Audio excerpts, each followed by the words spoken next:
And welcome back to the Filipino Garage Podcast. Today I have a collab podcast with Kudazzers, Kudazzers. They're a podcast based out here in the Philippines, and the podcast is actually hella funny, a lot of bastos and very vulgar, explicit episodes, but important topics to talk about. So we chop it up on this session, and they're dope. Go take a listen. Other updates is that there's a feedback form available on the website KuyaChris.com. Go into podcast, and then it's a feedback form asking for your input about what you like about the podcast, what you don't like, what's working, what's not, and any suggestions. Highly appreciated if you can. If you want to support the podcast, I'm also adding affiliate links to the posts and the podcast page where you can click through and sign up to either Airbnb, Aspiration, Chase, or DreamHost, all products that I use. And if you sign up through those links, then you'll be supporting me. Airbnb, you get some credit. I used them to go around Vietnam and Thailand this last summer. The Aspiration is an online bank account with like 0 fees, and you can also use the ATM card and they'll reimburse ATM fees up to 5 times a month. So I actually used that internationally in Vietnam and Thailand this last month. Chase, you can get miles if you spend a certain amount in a month or 2 or 3 or something like that. And then for the DreamHost, it's a good host. I've had to shop around. I've done hella shopping around and trying different hosts throughout the years. DreamHost seems solid, affordable, good service. And if you sign up through those links, you support a brother. Also, buy my shirts, buy my clothes. This is gonna be a new edition Banig tank top release for this upcoming fall. So check it out, fam. So listen, enjoy the podcast. Much love. Peace. Hi, this is Iris. And this is Eudes. And we are with someone special right now. Very special. Our very first guest. And he'll The be very joining... first guest to my heart. Charat! Charat lang. Ang coffee. Coffee. He's our very first guest in our Kudazzers show. Yes. We'll introduce KuyaChris, or we'll let KuyaChris introduce himself. This is Kudazzers Threesome Special. So it's Kudazzers X KuyaChris, the Filipino Garage. Yes. So I am KuyaChris. That's my stage name. I'm from California, Daly City, Pinoy capital. Highest concentration of Filipinos outside of the U.S. I mean, outside of the Philippines or in the U.S. like that. And I have my podcast, and y'all reached out to me through the power of Twitter and social media. And I listened to the Kudazzers episodes, and I was surprised. I was pleasantly surprised by how bastos it is. The first episode I listened to was the malaki ba siya o masikip ba ako? I was like, okay. It's a very important dilemma of ours. That's funny because the way Podcast Network Asia kind of discovered us was through Bastos episode din. It's just anal sex, not the end of the world. So Ron, our very, very good CEO president said na parang they were in the car and they were listening and they were kind of like laughing because of the Ring of Fire. So parang, Ring of Fire. Oh my God. So yun pala yung entry point, and it seemed fitting. Entry point. The entry point. Na yun ang naging entry point ng mga tao. So every time magagawa tayo ng Bastos episode, magkakaroon tayo ng bagong prospect. O i-line up na yan. You were just talking kanina, diba, about the... Let's leave that. Oh, that's the secret. That's a secret. So KuyaChris, with the I've only listened to one of your podcast episodes so far. So basically, what is the Filipino Garage about? So the Filipino Garage started because I was having a lot of cool conversations with a lot of my friends, and they're in Daly City in the Bay Area, and then I wanted to highlight them because sometimes we would be talking and the conversations were really dope. I was like, "What? I wish other people could hear this." Diba? Yeah, and then basically that's our thing then. So parang, oh my God, we're so funny. Like, Not to toot our own horn. but it's kind of like that. Parang we keep having these types of conversation. Yeah. Yeah. Because also because I listen to a lot of podcasts, Joe Rogan, Tim Ferriss, all the NPR ones, and then I was like, where's all the Filipinos? Like, I wanted more Filipinos, like, to listen to our stories, like, what's going on, because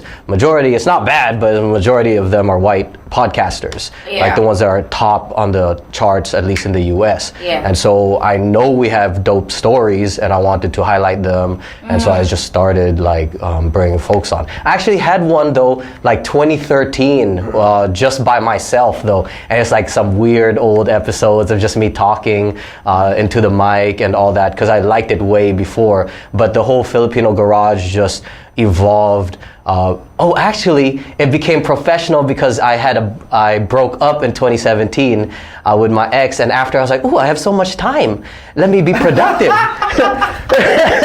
And then that's when these professional, like, higher quality episodes started coming out with, like, full-on interview and guests and everyone, and that's like, I get a lot of good out of just talking to people, hearing their stories. So basically, the framework of it. So your topics range. It's just like whatever the folks want to talk about. So basically, it's anything that's related to the Filipino Phil-Am experience. Well, majority is Phil-Am, but a lot of creatives. So we usually start with a performance, whether it's a poet or a singer, a rapper will do whatever piece they have to share, and then we'll talk about that. Or also we've had community organizers, so folks who are activists, so they'll talk about their story.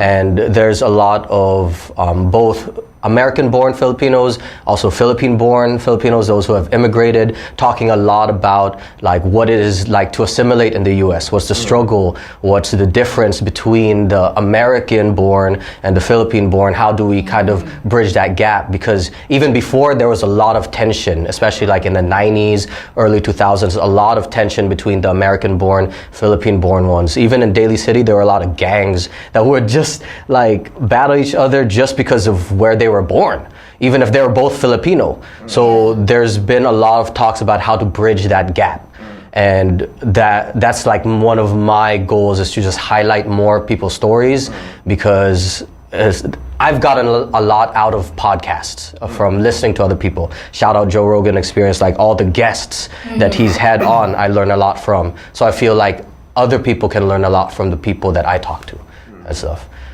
That's why, actually, I'm excited to talk to y'all about, like, things going on here in the Philippines from the context of millennials living here. Wait, can y'all explain to me, what does edgers mean? They're the Gen Z people. You know, like, Gen Y are called millennials. Gen Z people, they are born from 1996 onwards.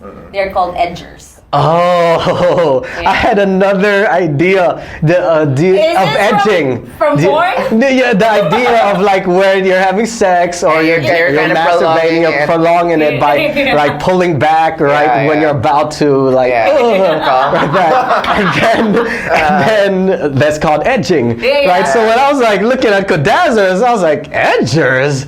Y'all are nasty. That's stamina. That's debatable. Yeah, but I actually didn't know about edging until someone pointed out to me that, you know, there's like a double entendre with that edger thing. It's like, how so? It's like, it's a thing in porn or in sex, basically. And then when I learned about it, like, you know, there's a lot more reason then to just keep edgers. So, kahit din ako nagulat ako na parang, okay.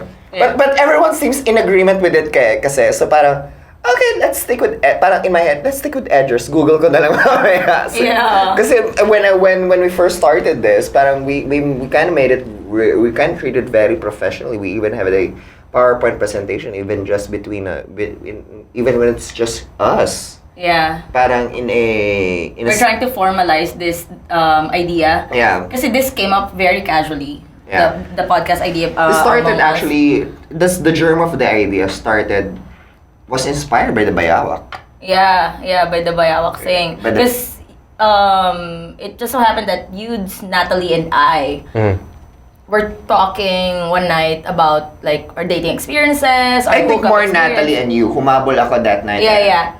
This was the one when I first met, yung Boa Bells. Yeah, ng ating friend. Yes. And Natalie and I talked about a lot of our experience with AFAMs. Okay, so for context, for people who might Yeah. not understand, like Phil-Ams and stuff. Oh, yeah, so sure. bayawak is a monitor lizard, Yeah. right? Yeah, it's a monitor but lizard. you all have a different definition that y'all Yeah. have defined. Could you Yeah. explain? So we kind of use the framework of the bayawak. So, The monitor lizard. The monitor lizard. Because, the way, Western eyes have evaluated East Asian beauty or anything that is not Western, they've always perceived this as exotic. Yeah. So parang we took it to its extremes. Parang the actual inspiration is actually from this trans aunt. I don't know kasi the gender he or she uses. Parang sabi niya, my beauty is parang in Tagalog sabi niya, mas nakakatawa siya in Tagalog. Yeah. It sounded prissy and mayabang lang in English. Parang sabi niya, parang, ay, nako, itong ganda ko. Ano yan? Pinipilahan yan. Exotic yan. Kahanay ko ang mga pagong at saka... Pagong. ang mga pagong at saka mga...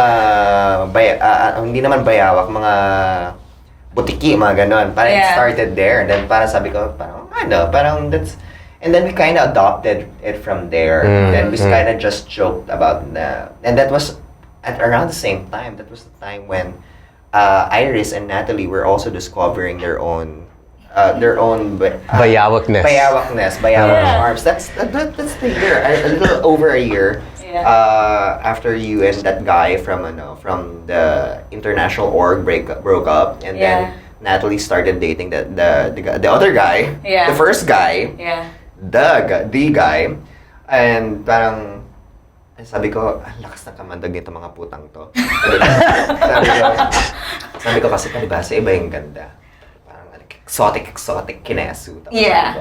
Parang and then bayawak. And then parang the first time kasi, I think, well, to us now, it's regularly namin siya naririnig, but to a lot of people, and even to us then, when we first used the term bayawak, when we came up with when we decided to use it, it has a ring to it that we couldn't stop. So it kind of just stuck from there. Then over the years, we've come to refer to any experience with AFAMs. The AFAMs are expats. Or foreigners. Foreigners that are Generally, foreigners in the Philippines. Where does the term AFAM come from? How did that come? AFAM? It's a foreigner? A foreigner foreigner. around or assigned in Manila. Yeah. That's it. A foreigner assigned around in Manila. Assigned in Manila. Oh, AFAM. Yeah, AFAM. Yeah. But now that term evolved to just like describing any foreigner in the Philippines. Yeah. Like when you see a foreigner, probably when you're in Boracay is filled with the FAMs. Yeah. You know? Yeah. Okay. Angela City. Angela City. That's a very specific kind Type of a fam. We call them sex pets. Sex Expats, yes. Yeah. So yeah, that's how we got into the bayawak thing, developed the bayawak. Yeah. And then that started the Kudazzers. Like it talks about that. Parang let's make a podcast out of it. It was Natalie who suggested it, but then parang they kind of realize that, but then mauubusan tayo ng Topics, yeah. Parang unless may kakantutin tayo bago Kantutin tayo man? Sa gitna ng podcast? Why not? Why not? Unless may kakantutin kayong bagong account. Step by step instructions. After the anal episode, you have the video directions. Yeah, di ba? So parang yun yung napag-usapan namin. Parang unless may kakantutin kayong bagong account every week, mauubusan tayo ng topic. That's doable, but that's very taxing. Yeah. So we wanted to talk about a lot of different. We discovered we can talk about a lot of different topics that relate to the millennial and Gen Z Actually, experience papasok here. dito yun theater background namin. Yes. You know, theater groups here in the Philippines. I think theater people in general, we have this strange affliction whenever it's time to go home. Yes, this is part of Filipino theater culture. It's time to go home. Like the company call is already done. There's a tendency to just linger. Yeah. Just talk. Like for example, 10 p.m. natapos yung meeting, parang yung isa, chances are yung isa lang dyan mag-iyosi o bibili Yosi lang ako. or bibili ng coke or bibili ng inumin, tapos parang suddenly magugulat ka, sumunod lahat ng tao. Yeah. Tapos and then the next thing you know, it's already 1. Yeah, and we're still talking. Tapos parang puta pare, uwi na tayo. Tapos pag pauwi na dapat, Someone will bring up a topic. and then it's already 3 a.m. So parang, puta pare, sabi ko. Tapos parang mag-usapan, puta pare, yung mga pinag-uusapan natin, pwede na, na lang, kung ginawa natin podcast, no, baka sakaling kumita pa tayo. Yeah. So that's what well, it's not really about money, but then it's a nice incentive. Yeah. But then when the idea started to get very, I guess, appealing to us, and then we started doing our own research on the podcast scene here in the Philippines. I guess what we kind of missed, or parang what was missing to us, was that very gritty millennial experience. That voice, that Filipino millennial voice and Gen Z voice that talks about things that can range from, mundane to taboo. Yeah. Yeah, and in a very, I don't know, like a commuter voice. The everyday Filipino na hindi takot magmura, hindi takot, it's not that we're anti-establishment. It's not that. I mean, go outside. Ito yung, and we're not saying not in a very absolutist sense, but in a way, ito yung ganito yung maririnig mo eh. There, with that no holds barred, occasionally politically incorrect, often politically incorrect stances. Because you were saying kanina that a lot of the other podcasts in general is a little class kind of it's a little bit up there in terms of class and konyo kind of delivery, and the other like podcasts are available. I mean, we're within very konyo Philippines. din naman sometimes the way we administrate things, but we're I guess kaya namin kaya we can go there if need be. But that's and really about inclusion. It's really about inclusion, that we want na people who like us, who listen to podcasts also, na if, let's say, this 23-year-old yuppie girl in MRT is trying to look for a podcast and she wants to listen to us and she listens and she relates to it, that's what we kind of wish for. Yeah, more than social issues, more than just the sex. Parang paabot pala kami dun sa part na yun ng topics matrix natin eh. Yeah. Wherein we also include personal paranoias, like for example, ano yun yung for November, yung sa Piyestang Patay. We have a topic lined up, like living things. Living things like is it like living things like we have like strange fears, like all of us. Like, I'm afraid of sitting on the toilet too long because I'm afraid there's a snake that's gonna come out and bite my pek-pek. Oh my god, I have the same fear, but because I was scarred by that by the shake, rattle, and roll. I don't know what that is. Shake, rattle, and roll, the movies? No. No. Hindi mo naman nabutan yun. Nasa America ka na ba nun? No. Basta this shake, rattle, and roll, para they incorporated the myth of the Undine. The Undyne. Oh fuck the What's that? Tell me. I don't know what the. So you're scared of jars? No. Iba naman Okay, yung... That's the undine from the toilet. Yeah, the undine from the toilet. Okay, what's the unding? Tell me. Undine. That's basically the Undyne. The myth of the Undyne. Undine. Undine? Yeah, but I don't know what that is. But I forgot lang from which culture siya. So basically, they Filipinized it and they kind of transformed. Well, you know, in Philippine folklore, pag nasa lower mythology, and usually they're this transmorgified creatures. So when they transformed it for film, it was this very gremlin-looking like Creature, na creature na parang ang nangyari, parang this, of course, it's always from Manila. This stupid group of Manileños went to the province and kind of disturb yung peace ng river, and then may nagsuggest, oh, this is nice, parang keme.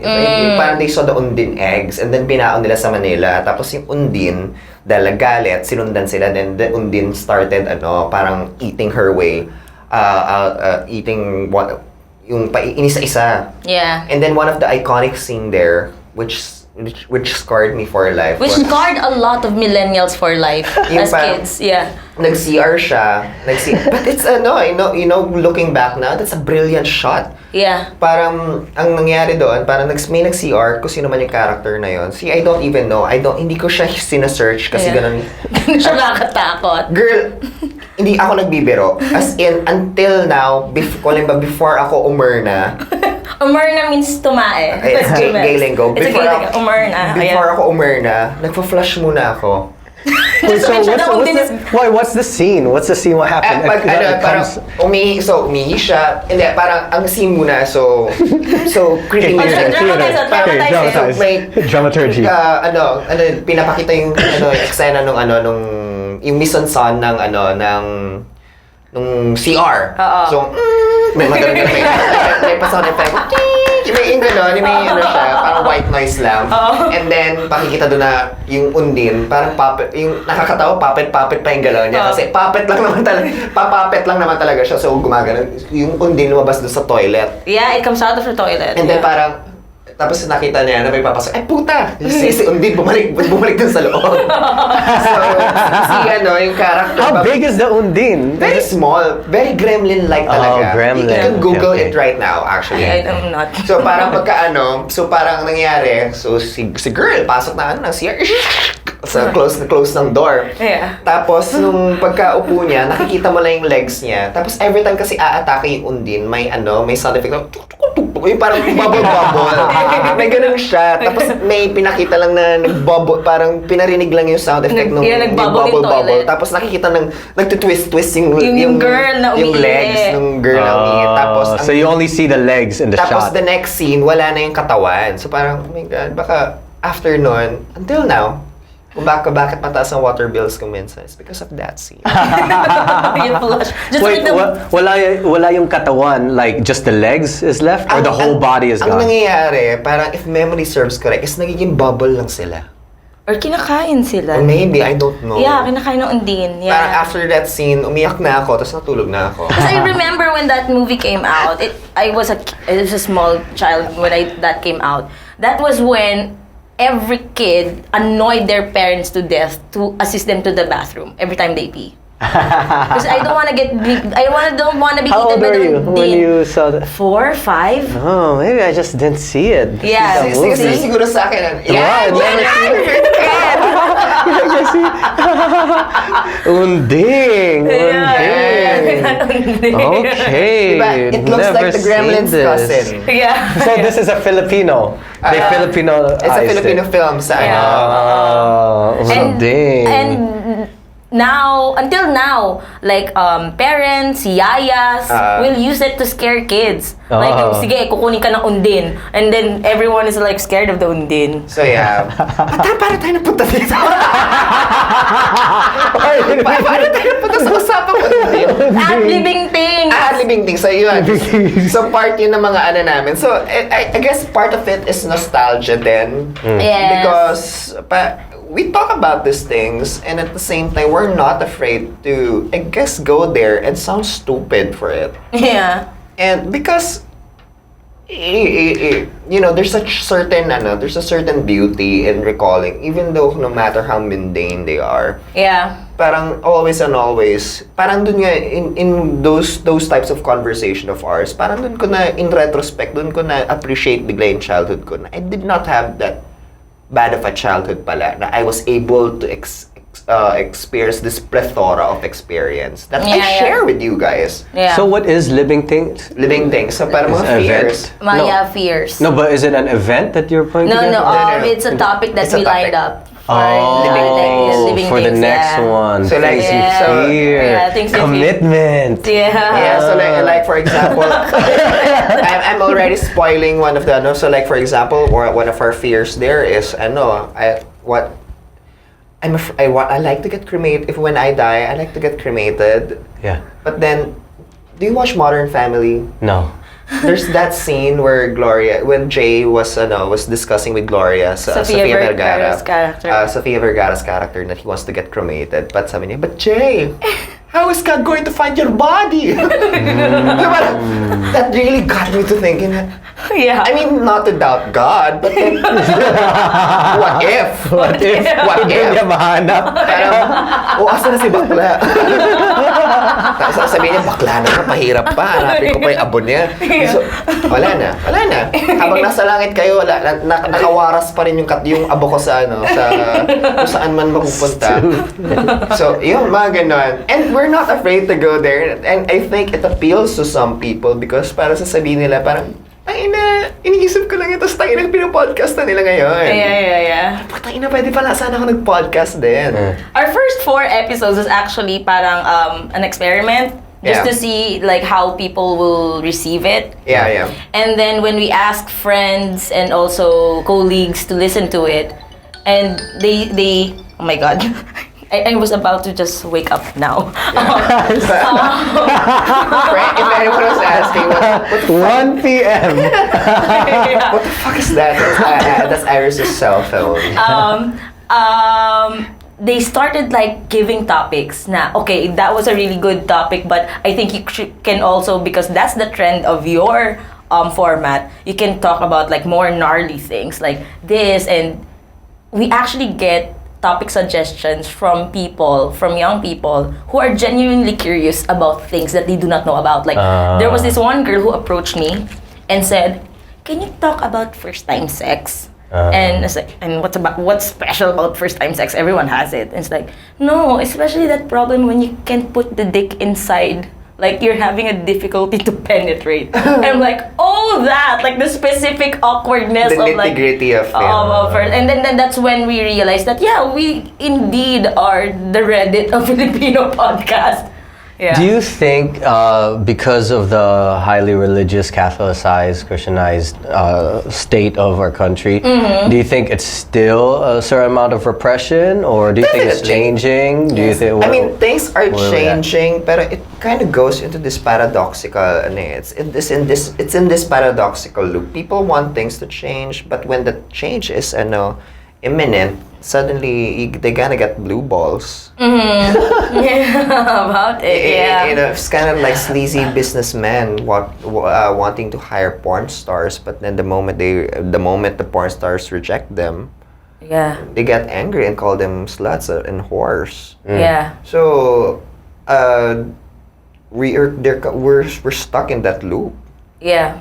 I want this, but then logic or parang my viewpoints or my worldview dictates otherwise. Yeah.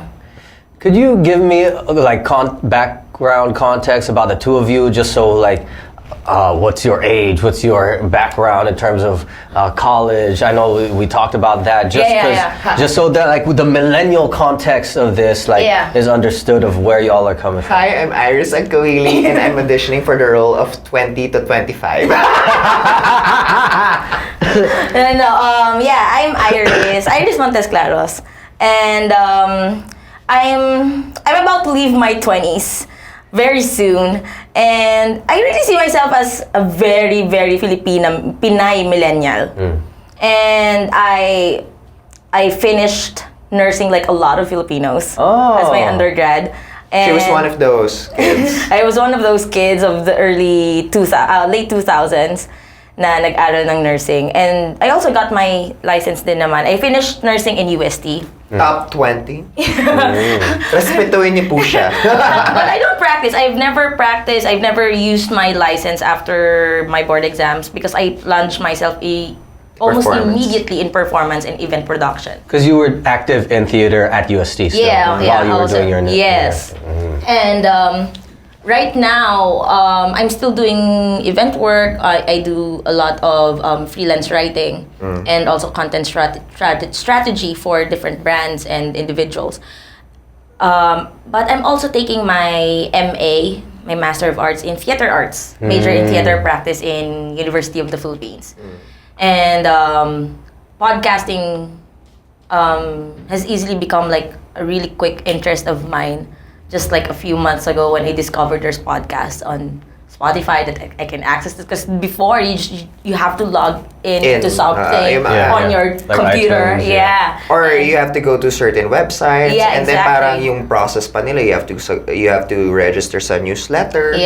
But oh my god, this is so tedious. So that's kind of my background. Pero like kasi sa Kudazzers, like we have different kind of like voices, so to speak. So for Eudes and I, we have our different parang kind of branches of interest.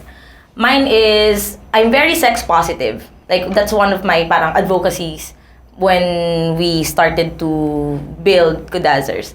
I'm very sex positive. I'm a feminist, and I'm also very much into wanting to liberate Filipinas from this pressure to be this Maria Clara. And that's why it's just all fun and parang it seems like nonsense. Pero like the bayawak episodes, that's part of our parang agenda. There's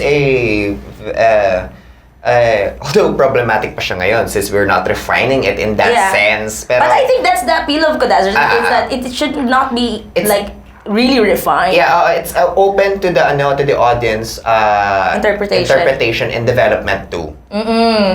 So but in a way, I guess because of our backgrounds as scholars in the making, there's this, it's very grounded on certain theoretical or epistemological frameworks.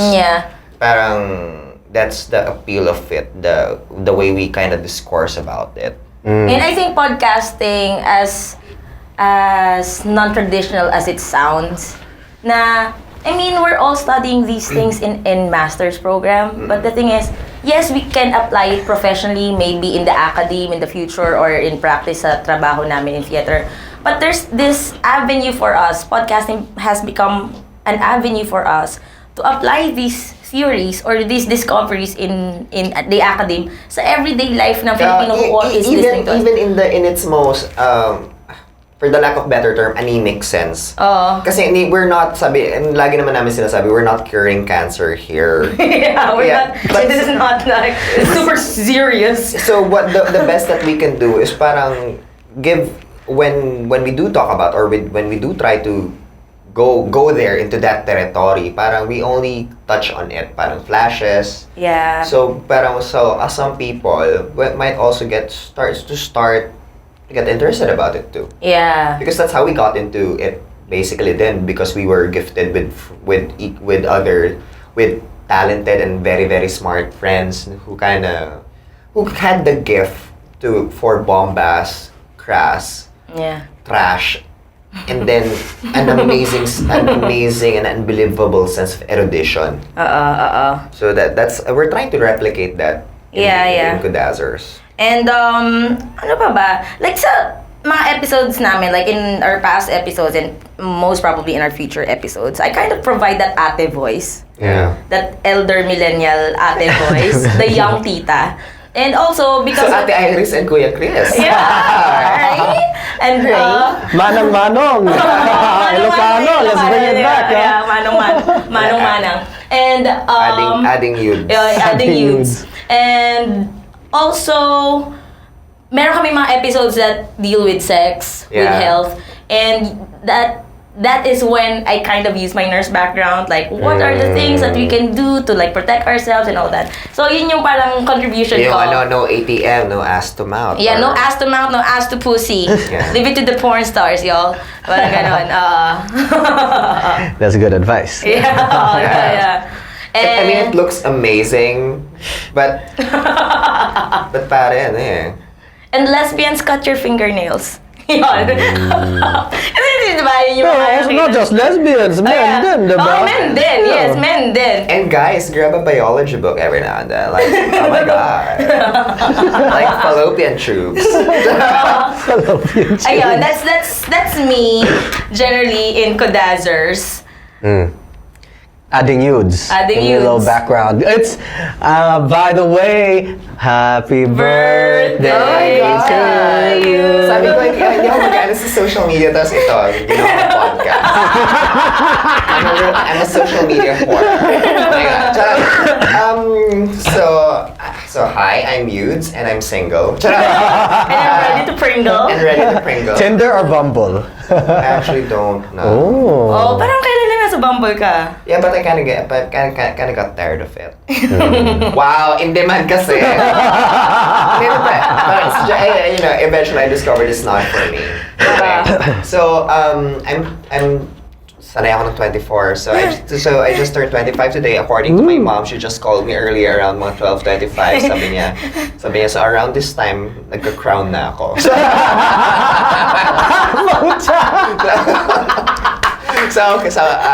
Okay, mom. We're going to sabi ko, yung mami, magduman na kami sa loob. Mag-record na kami ng podcast. Nagagawa na ako na. I had to do Bicolano na para ano.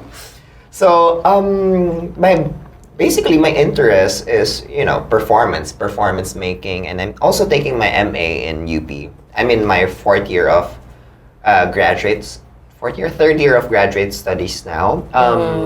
I'm taking up comparative literature, and Is there a focus in there? And within comparative you literature? know what? That's the thing. I just said this in class yesterday. The thing about comparative literature is our biggest problem is we don't know what we are.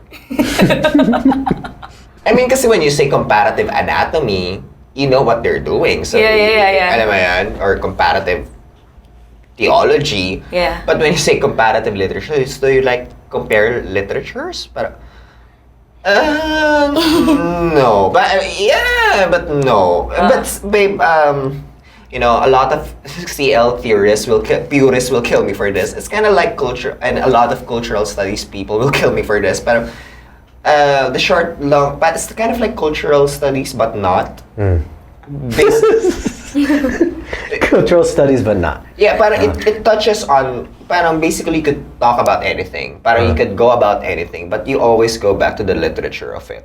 Parang that's the easiest way. But as a discipline, it's more of a set of strategies, of kind of a way of thinking. What's your focus like? What do you want to get out of it? Queer studies, Yeah. especially post-colonial queer studies and queer identity.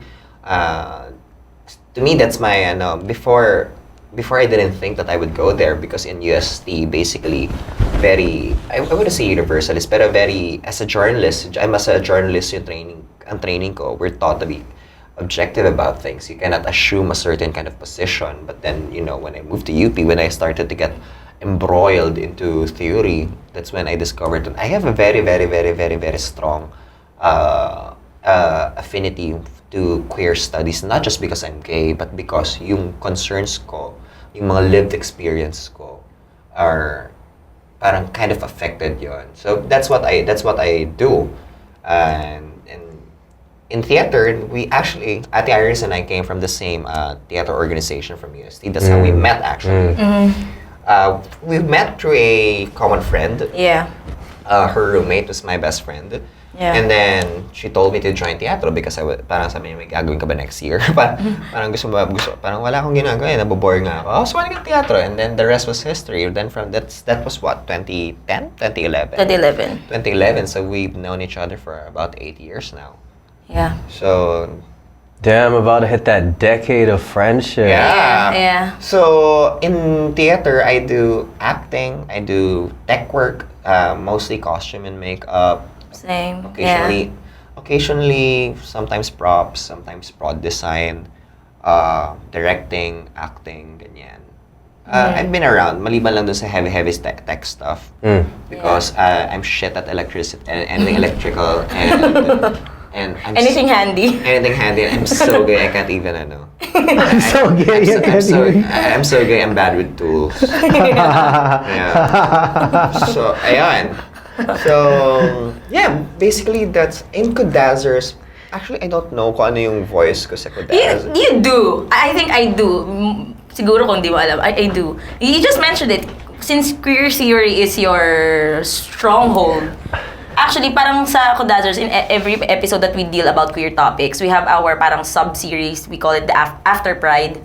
We talk about different problems within the gay community. He takes queer discourse to another level kasi nga he's studying it. But then, he makes it accessible to our listeners now. Why does this happen? Why, kunwari, like, why is there femme-shaming in the queer community? Like, why are effeminate guys still being discriminated against by masculine gay guys? You know, those things that he dives into that and then makes it clear to people what's going on. So, that's kind of his voice. And also, ano pa mga usually na, like, relationship topics and things that concern about friendship and family. I think a lot of relationship things you do talk about. I think I'm that person na you wouldn't expect good advice from. But I actually give good advice. Yeah, na parang, yeah, maybe. Ganun. Where did the name Kudazzers come from? What's that? What's Kudazzers? Actually, parang when we were thinking about the topic, parang dami namin naisip nun parang... Yeah, our first go-to was... Pink ears. Yeah, and also, because that time, sobrang... Walang pera. Hindi. Aside from that, merong, parang nag-trending uli yung, Four Sisters and a Wedding. And there's Is that a movie? Yeah, that's a Filipino movie. Nag-trending uli siya because of memes about it. And we wanted to use Ma, I'm sorry, Ma. That line, Ma, I'm sorry, Ma. Because we're gonna talk about things that our moms would definitely not approve. Yeah. But then when we research through the podcast scene, there's already a foreign I'm sorry, Mom. And we had to like think about it. And Eudes came up with the name cause... It's basically from gay lingo because kuda is to speak. Or to yap about something. Yeah, I guess that's the more the more closer translation of it. It's to yap. So parang kuda. So parang ikuda mo na kasi yan, parang ganon. Just tell it. So talk about it, yeah. Or so parang inano ko doon, then parang sabi ko Kudazzer, kudain, kudaan, and then Kudazzers. Yeah. And then parang Kudazzers because we're trying to, I guess, in an attempt to make it edgy, I guess, and accessible. So that's how we came up with Kudazzers. So even from the name itself, it's very queer. It's not just queer, it's bakla. It's bakyang bakla. Bakyang bakla yung because kami naman on our own. We could play the role of the pasocial kids. Yeah. As a temasyan. But then, when it comes down to it, when it boils down to it, putang ina, kanto kami kung kanto. I mean, hindi kami OG, pero, alam mo yun? Hindi kami OG, pero hindi kami takot hindi kami takot makipagbargasan sa mga tao. And we see no shame in that. We actually wear it with pride. Yeah. It's not because we're trying to be rebellious or something, but because it is what we are. Yeah. And there's no shame in that. And we had a lot of fun because of it. Because we've lived it Parang imagine this, Chris, parang we were so penniless at one time because there was at one point we shared a dorm together. Yeah, an apartment, Actually, I was a squatter there. Yeah. You didn't share it with us, you squatted our place. I squatted in their apartment. I already had an apartment with my brothers then. So, but they had their own they had their own place, and usually we share funds for food. Yeah. And alam mo naman, dahil college, mas gustong bumisyo, mas gustong mag-alak, mas gustong igastos ng mga ibang bagay. Shout out to the Vices episode of Kudazzers. Yeah. Was it Good advice. No. What? Alak, Yossi at sex. Yes. Yes. There, Yossi, Alak, sex. Yeah. Siyempre, mas doon namin gustong unang gastusin, o kaya pang gastos sa prod. O wala na daw pang sponsor. Ito, ganyan. And then, we had to pull in our money. Ang nangyari, we shared one pancit canton together. Yeah. One pancit canton, and then, yung sukli nun, pinambili namin ng tinapay at Yossi. So, tapos it even ended up with Iris and Natalie. She even, inipon nila yung mga bote nila, tapos binenta nila. Yeah. So, alam mo yun, I mean, it was the worst of times. It was the best of times. Yeah. So, we love those times. And at the same time, wala naman sa amin yung laking And we also wanted our kapitbahays, that's what we call our listeners, our kapitbahays, to know that there's no shame having those moments. Yeah. Kasi parang before Kudazzers, and during my younger years as a teenager na who really loved radio when podcast wasn't even a thing, parang a popular thing back then, na yes, I loved radio, pero I never heard someone talk about my experiences. Parang it was very aspirational. Like listening to DJs like talk like really fluently, or like alam mo, you hear people who are entertaining but they have their shit together, unlike you. Parang with Kudazzers, we wanted to tell people that we haven't figured shit out. Like, we are in this together. Like, you're struggling, we're struggling. It just so happened we're behind the mic. Yeah. Like, yun yung parang gusto din namin. It just so happened na parang the little time we had, the little time we have left, we could have spent on self-improvement. Mas sabi ko, parang, ayoko mag-improve. Mag-podcast na lang tayo. So even the format, I mean, it's gritty eh. Yeah. No, I do appreciate it, at least from what I've seen and what I listened to, your explanation of it, and the ones I listened to. There's a sort of distillation of the information or topics you get from academe or from education, and trying to like disperse it in a more relatable way, right? In topics that are not so high social or like trying to be like a facade of high class, things like that, right? Because honestly, that's the thing that hits me every time I come back to the Philippines, is the kind of highly stratified social classes. Like I would argue that there's like an informal caste system based on certain like social characteristics. How well you speak English, whether you're dressed in something nicer or a sando or chinelas, right? If you're even taking public transport versus Actually, a Grab, things like that, if right? you're maputi nga, Yep. you get a pass on the sando chinelas thing. Yep. Diba? So, there was a very interesting parang, I forgot lang who wrote it. Parang, why Filipinos have come to resent English or have a suspicion towards English, because English is the language of the oppressor, not necessarily. What, you think people resent English? Suspicious of it. Yeah, suspicious of it. In the sense that I'm not talking about Americans, but English, the language. Yeah. It's an English speaker that told them that you cannot enter this job because you only went to the school. It's an English speaker. It's an English speaker that told them that they are stupid. It can come in the form of a very bad employer or a very bad teacher. Yeah.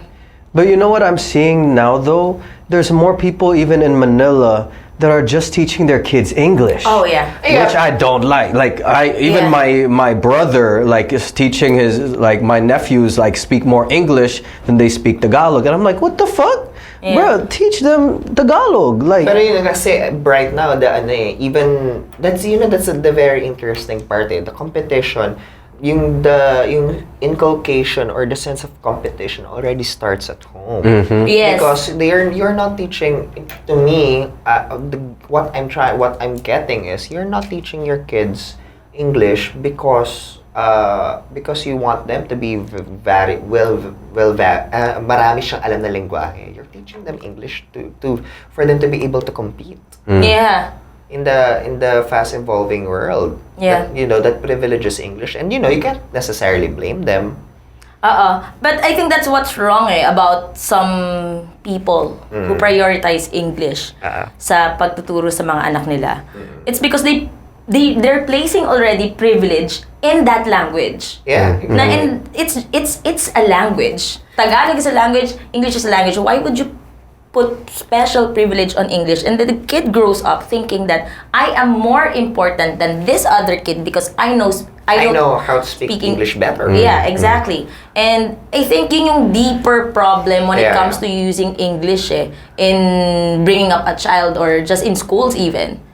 Even Tagalog I mean, even Tagalog, so many of the kids right now, the younger kids right now, are no longer, and I'm not that good at Tagalog. They're way better Tagalog speakers than I am. But I had a very sobering moment around 2 years ago that I was talking to the kids. Parang it was a company call. In theater, Sabi ko, so company call, parang it's like after rehearsals meeting, where it's kind of like an alignment meeting. So siguro for the lack of better term, pinapagalitan ko sila.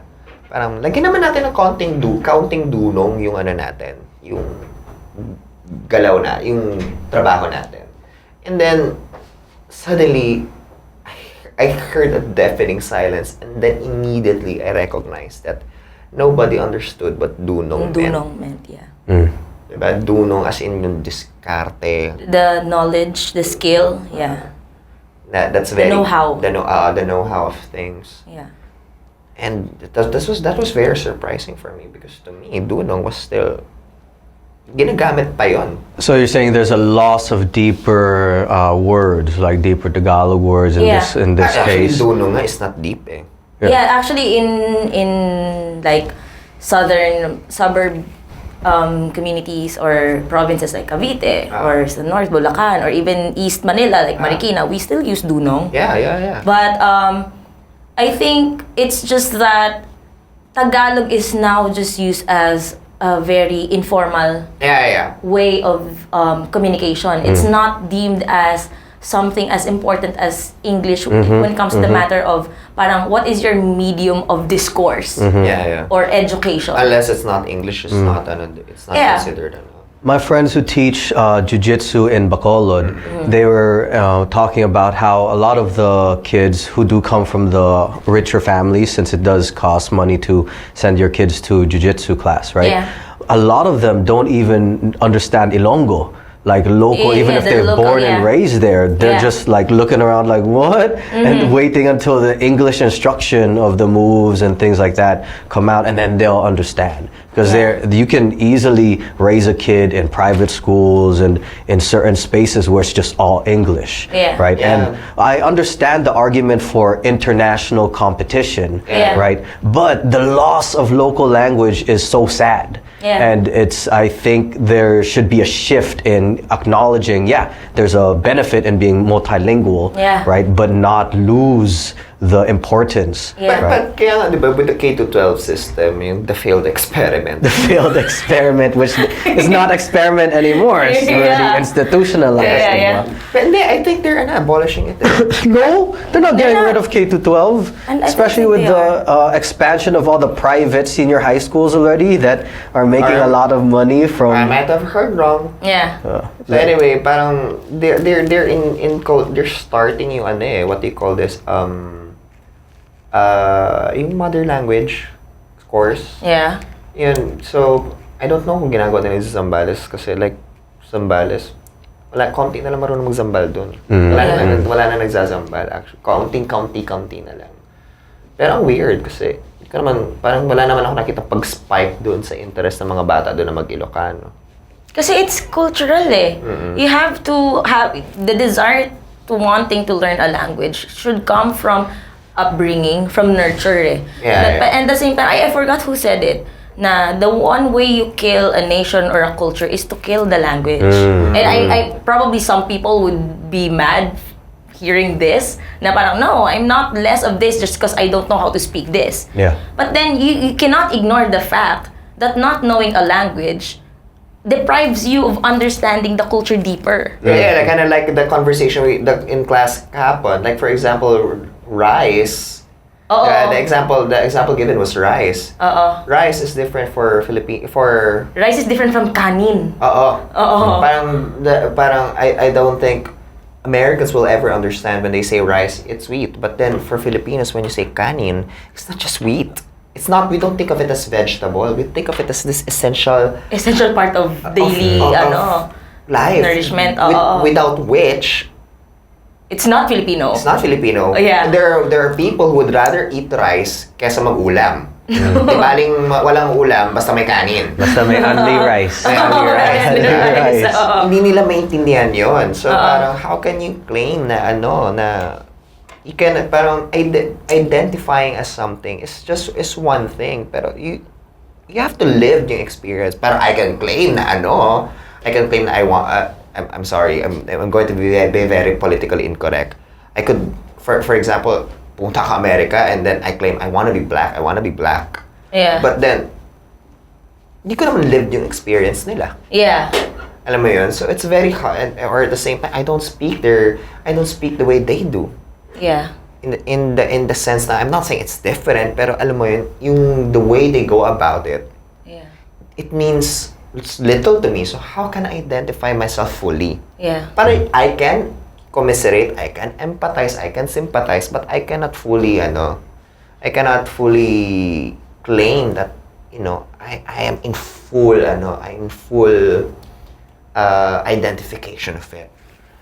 What kind of makes it clear to me about why it's somewhat of an issue is because in the U.S., there's a lot of Phil-Ams born there, raised there, or even those who moved when they were younger who've lost their language and are so sad about it.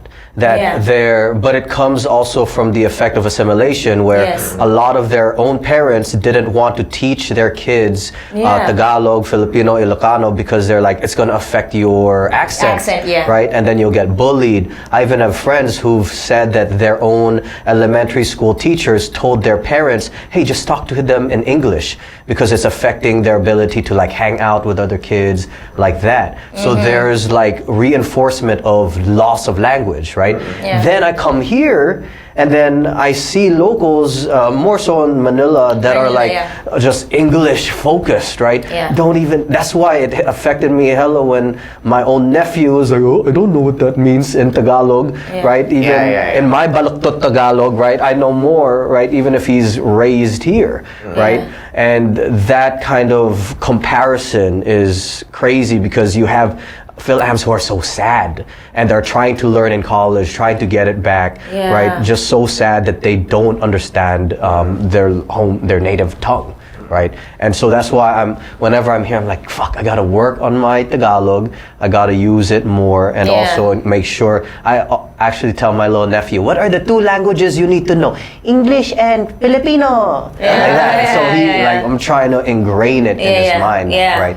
That's why I do appreciate even if it is Taglish, right? Even if it has English, it's still incorporating, right, English and not prioritizing one over the other. Right? But that's part of the struggle of trying to negotiate identities, because here you have Phil-Am kids or Phil-Am millennials. I genuinely felt sad when he said that. I felt my tears welling up because I can imagine. I'm trying to imagine these fellow Filipino young people in the States probably who are taking up classes to learn their language again.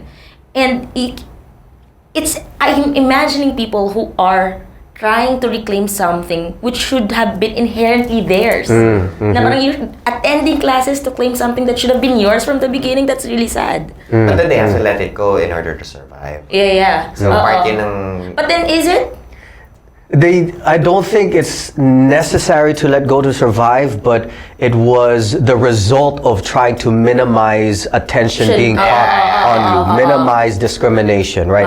It's a survival mechanism, right? But it's not necessarily the most effective, right? That's why I can't blame them, right? I'm not trying to make them feel bad, like, you don't know your language, putang ina, you're not Filipino, right? But it's like, shit, you don't know?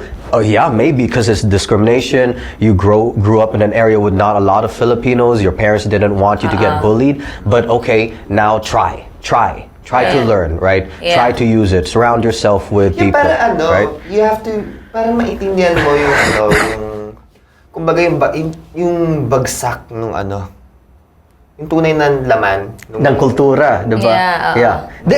Iba talaga when it's Tagalog though. I always say yung pagmamahal is different in Tagalog. Like the courtship ligawan is different when you're in Tagalog. There's a different feel to things in another language, right? Yeah, that's why I think it's tied. I agree. Kasi when you say love, it's more action But when you say mahal, may value it's value laden Not only do you love the person, but you parang in a way it's you put it in a very monetary ba?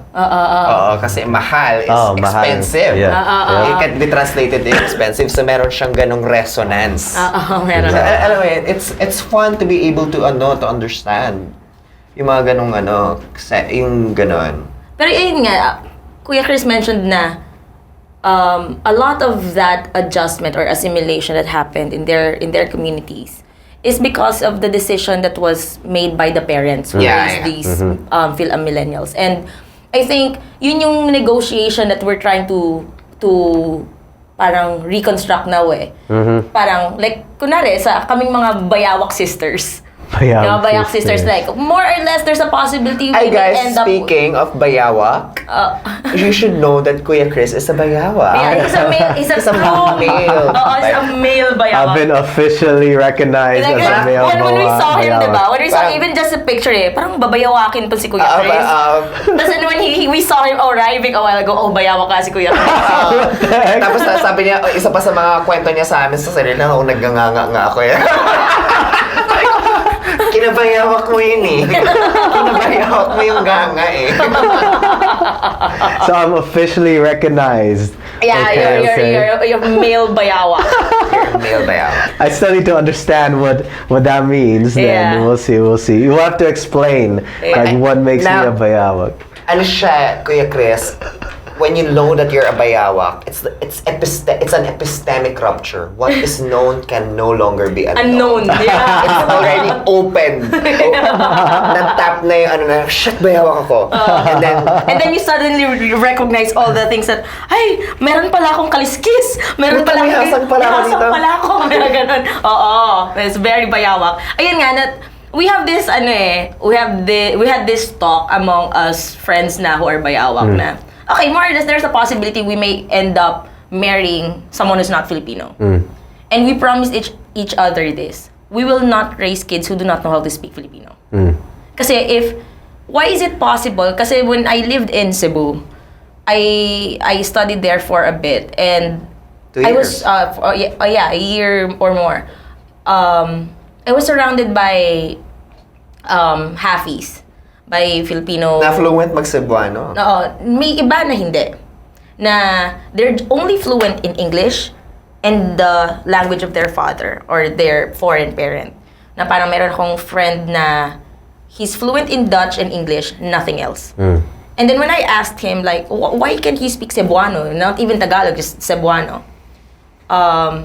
Because I was never taught it. Even my mom assimilated to Dutch. Like in the household, my mom would only speak in Bisaya or Cebuano to our help, but not to my dad. And I think I think the decision should be changed in parang the parents, mga magiging parents din.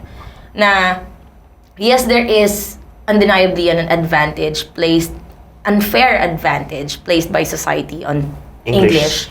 But then you have to understand that the transmission of culture is your responsibility then, as a parent. Okay, because you're the first teachers eh. The transfer of culture is important in raising a child, not just equipping them with tools na makakapag-compete sila. But who are they as individuals? Na yun yung kailangan mo ring in-nurture sa bata, I think. And ako thankful ako na even though my mom, actually my mom really taught me English from a actually she told me that was my first language, but then she quickly recognized that no, my daughter cannot go to school like this na hindi niya alam yung lengguwahe ng people. So she had to like make sure that I knew both languages. Tunay. You even, what's very resonant with me though is even if I visit province areas, rural communities, even the Lumad students who are bakwit at UP, some of them know like 4 languages. They know their local Manobo, they know Bisaya, Tagalog, and English. Like, so it is possible. It's possible. Like what the fuck? How come the more privileged ones with higher class in Manila don't know shit? Because they have lesser place to negotiate with. Yes. There's no necessity for them to communicate because they're already in the positions of power where they can easily flow and everybody is in service to their English-speaking tendencies. Alam mo, kung i-raise lang natin yung bar of discourse parang college class na to eh. But then let's not go there. We need some bastusan. Huwag kayo mag-alala. Mga kapitbahay, huwag kayo mag-alala. Aabot tayo dyan. Hindi walang Kudazzers episode ang nag-end nang walang nagpupuntahan. Oo, kailangan natin magpuntahan. Nina, na-open na natin eh, bago pa tayo mag-record eh. Yung ano pag-uusapan natin, things that are like rim jobs. Like rim jobs. Things that are like rim jobs. Why did that start kanina? Diba? You had because we were talking about weird food. Food like eating snake. Eating snakes. Kasi guys, aminin ko, nakakain ako ng bayawak. Not the person bayawak, not the person, but the bayawak. Sa galing bundok. Kasi literally nakatira ako sa paanan ng Zambales. Bundok sa Zambales. Bundok sa Zambales. So every now and then yung mga kaibigan ni Dad who usually trek doon. Kasi nagana sila tawag dito, buras. What do you call that? Oh my God, may alam mo yung naghahalo yung Ilocano, English, Tagalog at Bicol ko ngayon sa utak ko. Buras yung nagsispray. They're mango farmers, so dati nagbaba sila, then nag-serve sila ng bayawak. Tapos parang and then umabot dun sa point na nakwenta ko na rin na nakakain na rin ako ng ahas. Tapos parang sabi, what does it taste like? Sabi ko, it's like frogs. It's like frog. Tapos parang, I don't know how frog tastes like. Parang, that's me. Hindi ko. Then it came to the point na parang, so what were you thinking nung kakainin mo siya? Sabi ko, tapos parang, I cannot explain it. So parang sabi ko na lang, it's kind of like, eating snake for the first time is kind of like doing rim job for the first time. Parang Darwinism, ikaw nagbigay na parang Darwinism tells me that I shouldn't do this. Stay away from ass. Stay away from ass. Shit. But don't eat snakes, they're poisonous. But then, parang, oh my God. Not bad. It's not, hindi naman yung una ko reaction, parang, not bad. Are we talking about the snake or the ass? Both. It's more like, parang, okay, puta pare, andito na tayo. Let's get this over with. So go na, parang, and then after, parang, okay. Kumbaga, kung sa puwet, just make sure it's clean. Sa snake, just make sure it's well cooked. Yeah. Parang ganun siya. But otherwise, it's good. So is it okay lang? It's not your favorite, pero you can eat it. Like that. From time to time. Parang hindi naman ako. Parang when do you give rim jobs? Pag may special occasion. Pag may birthday. Mahal ko na. Tayo na naalala ko tuloy yung pamantayan natin. Paano Oh, hindi. Parang, ano yun, we talked about it before, like spit or swallow. Spit girl, ganyan kami. Tapos parang ako, swallow pag birthday. di ba pag ano? May nagtanong na niya, anong lasa? Parang ganyan. Sabi ko, hindi ko ma-describe. Basta lasa tamod. Lasa tamod. Basta tumatamis siya pag mahal mo na.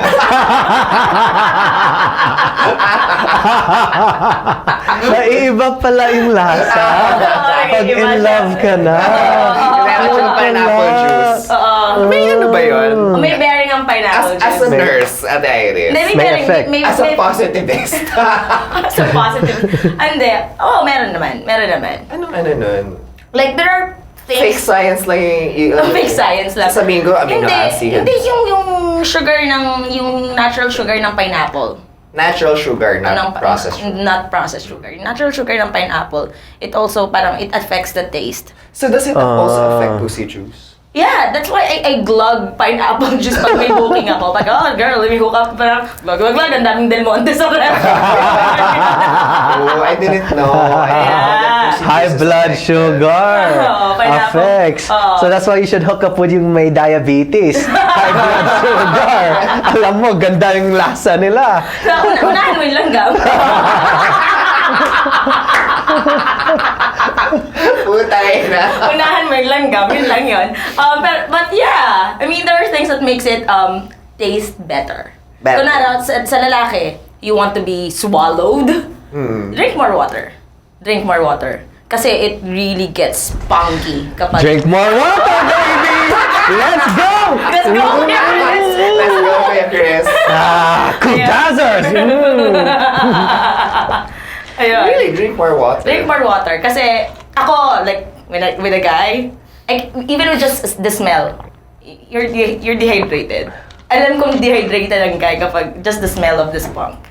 Oh, this is the smell of the tamod. Just the smell of the tamod, I know that it's, yung mga sinasabi na, ay nako, ayoko na may tamod kasi amoy Zonrox. Girl, pa-check mo na yung jowa mo. Oh, that's weird. Kasi nakakaamoy naman ako ng...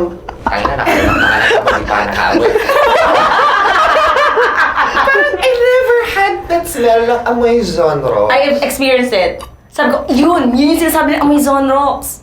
Yeah. You know who always complains about their tamod like smelling like Zonrox or thinking it's normal that their tamod smells like Zonrox? Teenage boys. Because their food is so unhealthy. But I never... Wait, teenage boys complain that theirs No, are... they don't complain that they just describe it as such. Na parang, kasi amoy Why are they Zonrox smelling it themselves? Because teenage boys are nasty. You've been there. I know, but I don't smell it. Didn't you ever had that moment na parang during the first time na nag-ejaculate ka, parang, what's this? What's this shit? Smells like Zonrox. Parang sa akin kasi parang, something happened. Parang ganun lang. Yeah. And then I just left it at that. Actually, fun fact, and I think Ali Wong also said this Ali in her Wong. comedy special. You know when you scratch your crotch, there's this inexplicable urge to sniff your fingers. So scratch and sniff. Scratch and sniff. Not anything you scratch on your body, you parang pinipigilan mo yung human condition is telling you, huwag mo amuyin girl, not in public. Yung ganun. Pero gusto mo siyang amuyin. It's because it's an instinct to check if you have an illness. Kung merong noxious ba sa secretions mo. So ano siya, it's evolutionary. Yes, it's evolutionary. Nung mas siguro, nung mas evolved pa yung olfactory glands natin. Nade-detect mo kung may Tama ba yung mga scientific Yes, terms? Olfactory. Yes. Thank you. So yun, dun mo siya na-check. Kaya nga, di ba, pag when you have like vaginal or genital discharge or tinatanong ng doctor kapag nagpapacheck up, have you noticed anything smelling fishy, yeasty, yung mga ganon, kasi nga, chine-check yung amoy na ganon. But then, speaking of smells, Diba? Tanong, nurse. Yes. So, di ba naiiba yung amoy right before a woman is about to have their period? yeah. Okay, I knew it. Because... So you're one of those guys. What? What guys? What? That was just. What? No, there was just this one time where I was like, it didn't smell bad, but it was It smells different. It smelled different that I recognized, but it was with a different woman, right? Yeah. So, but I was like, oh, I smelled this with that other woman that I know, like, was about to go on her period. So I was like, oh, is this the smell of the pre-period smell? Yeah. I was like, oh, okay. How does that smell like? But it's not bad, but it's unique. It's like a specific one. Yeah.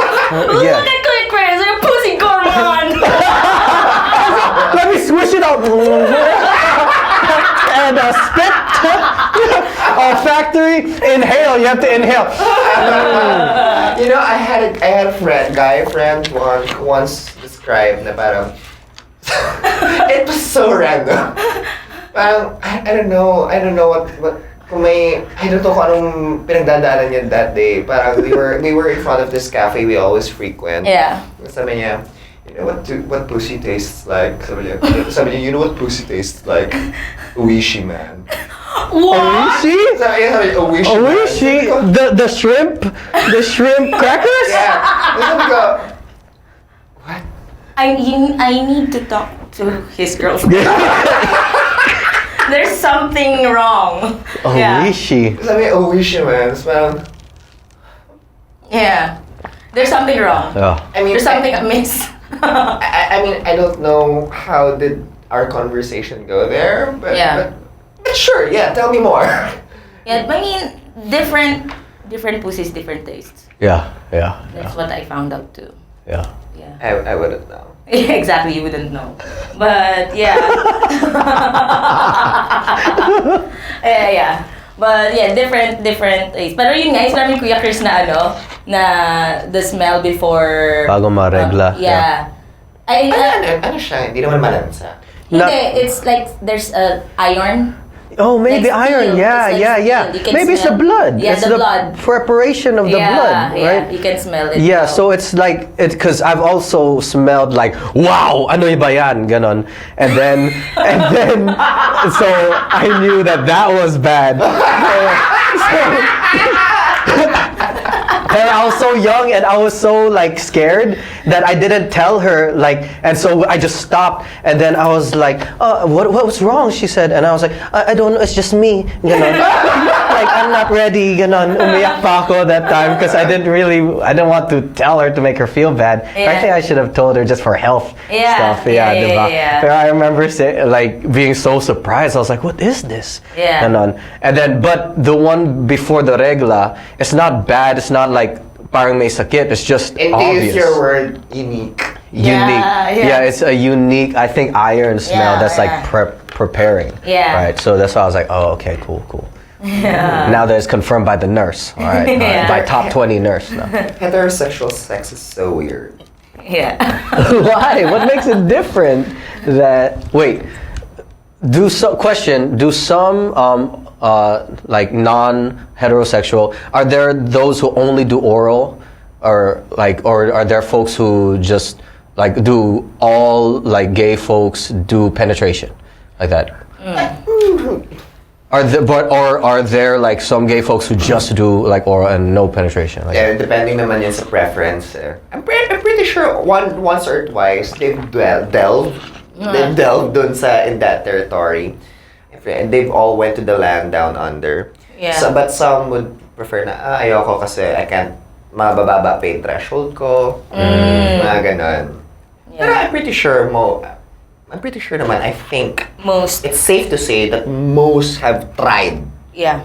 to go there. You know, it's a whole different world, like Down in there. terms of like from heterosexual dude, right? Talking to like cisgendered homosexual dudes, like, and some of my friends, right? There's like whole another world. I just learned about PrEP. It's called. Have you heard about PrEP? Like, it's their like pill. It's like they have a pill they take every day. But that's for pause.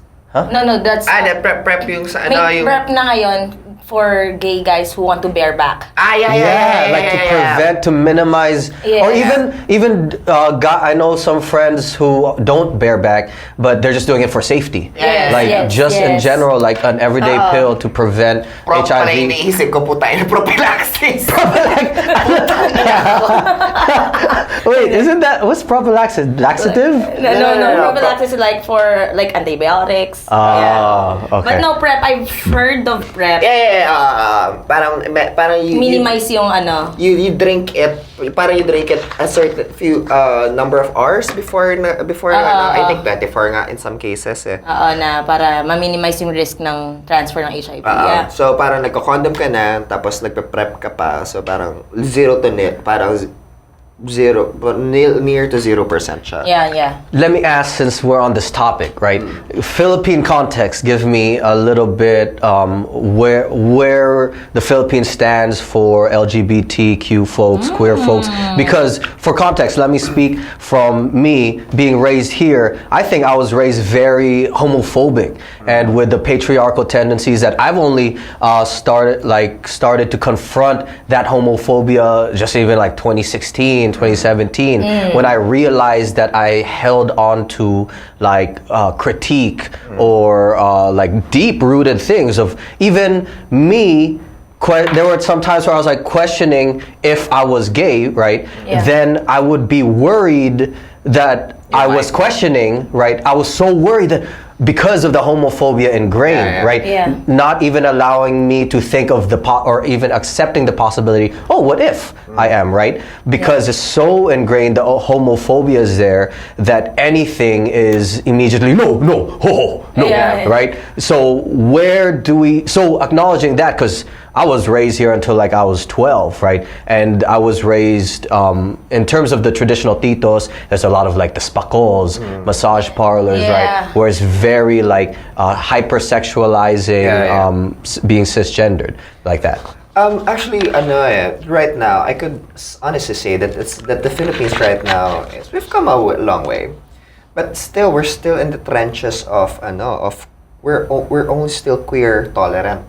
Parang in theory, parang I can accept queers in theory, but when I see it in action, that's another thing altogether. I mean, I can only speak for the queer experience, the male homosexual experience, but if we're going to talk about lesbian, there's a few, like for example, the only accepted lesbian identity here, the butch. And when I say accepted, parang yun lang yung pinaniniwalaan nilang tibo. So unless hindi maikli yung buhok mo or hindi ka tibo. Pero kasi tibo in itself is also very culturally charged din siya. Pag yung mga babae na they consider themselves as lesbian pero effeminate pa rin yung gender expression nila, sabihin face lang yan. Invalidate yung identity nila. Or like for example, yun yung mga ganun kasi pinapakita nila na effeminate pa rin sila, they still wear skirts, parang that makes it a reason for example, for rape for straight. Rape for straight. Rape for straight, like ira-rapein yung lesbian, parang kailangan lang niya ng lalaki, kailangan lang niya ng titi. Diba? That was the furor, that's the slight furor over the popularity of Moira's song, diba? Yung Titibo-Tibo. Diba? Did you hear that song? No, I don't know that. Basta this that Titibo-Tibo, like parang like acting tomboyish. Tomboyish. I think if you're going to translate it, tomboyish. That's a loose translation of it. Parang I'm this girl who used to be one of the boys, and then suddenly because you came into my life, you presumably a man or a boy came into my life, suddenly I've shed that skin of this tomboyish charm, and now I'm suddenly this complete girline fantasy.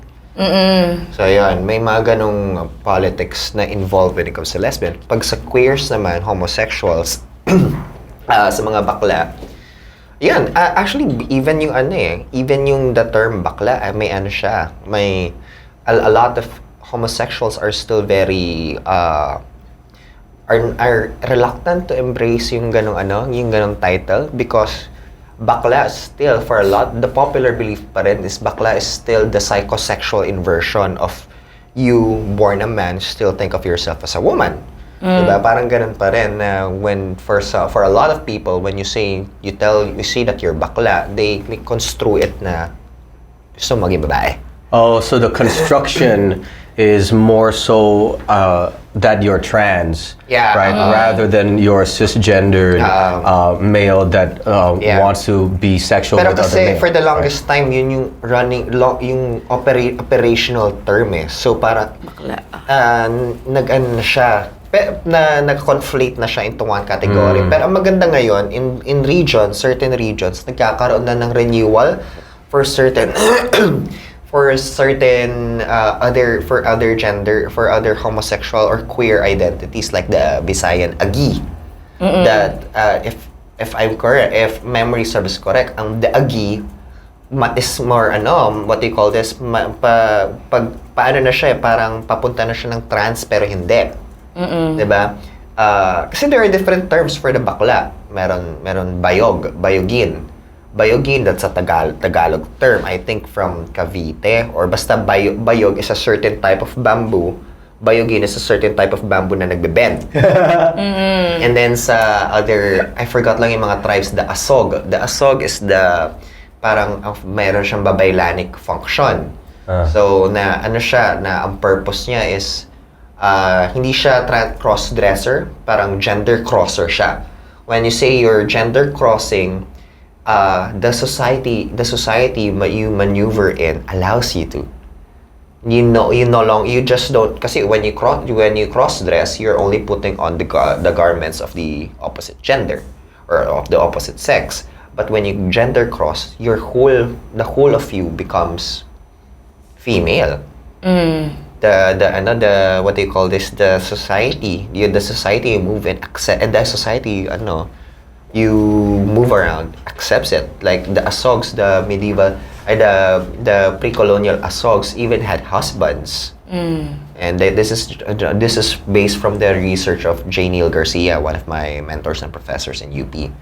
So yun yung maganda doon, because in queer studies here in the Philippines, parang yung mga queers from the provinces are already being encouraged to explore yung kanilang mga sariling local identities, local queer identities. Right now, hindi lang kasi ako well-equipped enough to be able to discuss. And at the same time, I'm not in the position to discuss their inner lives in detail. But here in Manila, parang increasingly, queers or parang very kumbaga visibly queer people are now parang they're more tolerated, hindi maybe accepted fully, but more tolerated, especially sa mga workplaces. Like before, there is a clear discrimination against trans people and gay people when it comes to employment. Like, I remember the issue 2 years ago with friend ko yan si B. Let's call her they. Kasi non-binary siya eh. Yeah. Let's call they si B. Si B applied for a Jollibee position in Jollibee. Tapos he was they were discriminated against. Yeah. Because siya? Non-binary person siya. It became viral, and it was only a week ago since nag-celebrate siya. But then ngayon may bagong issue, di ba? Yung sa Farmers Mall. Yung sa Cubao. Yeah, this was just a couple of days ago na still mainit pa rin sa balita ngayon. Yeah. Wherein a trans woman used the female restroom and she was cuffed by the policeman. Like the janitress called the policeman and the policeman apprehended her and actually parang detained her. And now which makes no sense. It makes no sense, and she decided to fight against it, and now the mall is in trouble, especially that there are actually enacted laws against discrimination sa Quezon City. Yeah.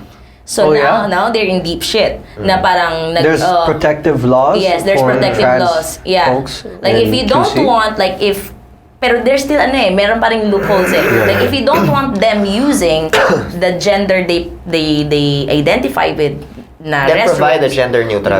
Then provide a gender neutral restroom, which they failed. So now, saan iihi yung trans? So you don't give them any choice but to use that restroom that they identify with anyways. Na parang, ano ba yung contention about it? That you think that they're gonna assault another woman in that restroom just because of the assumption that they possess a functioning penis? Parang yun yung parang yun dun nag-aano yung argument. When in fact, they just want to pee. Yun lang naman yun. They just want to pee. Parang kaya nga kung walang specific gendered restroom, then provide one that will accommodate them. But then yun nga, yung very violent yung response to that kind of mundane action for... So you see what I say? It's queer tolerant. Tolerant. But still, and that's why I think the discussion still needs to be variated, and there needs to be more voices, because I'm just not talking about queers, but also to women, and I'm also about talking about women, about yung mga nasa margins na very precarious pa rin ang buhay nila. Yeah. It's dangerously precarious, and I use the term deliberately, dangerously precarious, because iihi lang yung tao. Parang I could get it's not right. It's not right pa rin. I could get pa sana kung reprimand. Pero yung aarestuhin mo, brabrasuhin mo, parang girl. Totoo. Kasi still andun pa rin yung the natural impulse towards queer is still violence. Yeah. Not just physical violence, but also in different other types of abuses, psychological, emotional. And also yung really huge pa rin na discussion ngayon in Philippines, na it's still one of the top topics ng debate here, same-sex marriage. Yeah. And I think because of yung very Catholicized society or Christianized society ng Philippines, there's a misuse of religious freedom here. Yeah. Na parang, yes, there is religious freedom, you can practice your religion, but the thing about a lot of Filipinos is, I am not allowed by my religion to do this, so you cannot do it. Parang, kumbaga, allergic ako sa, kunwari, sabihin natin, allergic ako sa hipon, kaya hindi ka pwedeng kumain ng hipon. Parang, it doesn't make any sense na, so, at the same time, nakakalimutan ng mga tao the separation of state and church. So, parang, hindi kayo pwedeng mag-legalize ng same-sex marriage kasi bawal yun sa batas ng Diyos. But then, the thing is, our laws is the Constitution, not the laws of the church. So, andun yung laging... But then they would argue that there's a higher law. There's a higher law. At the same time, andun din yung side natin na the lawmakers themselves are religious. Yeah. So, meron pa rin, there is a very, very pa rin visible discrimination pa rin. Although, meron na siyang, naka-blanket na siya in Filipino society na it's not like sobrang barabal na yung pang-discriminate sa mga bakla or sa mga trans or sa mga queers, but there is these na makikita mo in the pockets of daily living na there are still places that and privileges that queers cannot access as easily as cisgender or heterosexual individual. Kaya nga ako, to me, as someone with an interest in queer studies, napaka-important sa akin, or queer performances, napaka-important sa akin in bringing out or articulating stories from all sectors, to accommodate all sectors. Kasi even the presentation in media, paunti-unti, nababawasan na yung punchline, baklang punchline. Pero ngayon naman, may bagong virulent trait naman na lahat naman ng bakla, addict sa sex. Yung mga ganyan. Alam mo yun? So parang, puta pare, kailangan talaga may sala kami, di ba? So, why can't, like for example, why can't a character be gay and yung magiging problem niya is not exclusively because he is gay? Di ba? Parang, kung halimbawa naghihirap siya kasi bakla siya. Alam mo yun, may mga ganun siya. Then why can't he be poor because that's the material, that's his social material reality. Na by the way lang yung pagiging bakla niya. Oo, diba? Those are the stories I argue for. Those are the stories that I want people to see because, diba? Chimamanda Adichie, show a people repeated the same way repeatedly, they will become. And what was that, what? Chimamanda Adichie, she's this African author, the best-selling author of what's that book? Something son, Something. I forgot. Basta lalala ko lang iba yung book, Purple Hibiscus, at saka basta she's this really good author. And then she had this talk about the danger of a single story. Yeah, the danger. The danger of the single story. Sabi naman niya, the problem with stereotypes is not that they are true, but that they are incomplete. Diba? And at the same time, if you want, parang she quoted this quote na parang if you want to dispossess a people, start with the second. Parang start with the natives shooting arrows and not with the colonial invasion, then you get a different story. Yeah. So start the story with a gay guy having HIV. HIV, yes. Then you as opposed that maybe possibly he was raped, or maybe possibly he was forced into prostitution because yung perception of because you're gay you want it, because you're gay you want it anyway, or because he is dispossessed, he was bullied or he was abused. That's why he would take any other kind of love or any form of love even in its most anemic state. Then you have a different story. So parang that's my ano. And again, this is not just for queers, but this is also for everyone who's felt like their stories have not been articulated. We do not have that one great big ambition, but if we could contribute, if we could use this platform as a way to contribute into helping people into getting their stories across, or in making them realize their story is just as special as any other people, then I guess that we're maybe doing a good job. Yeah. We could sleep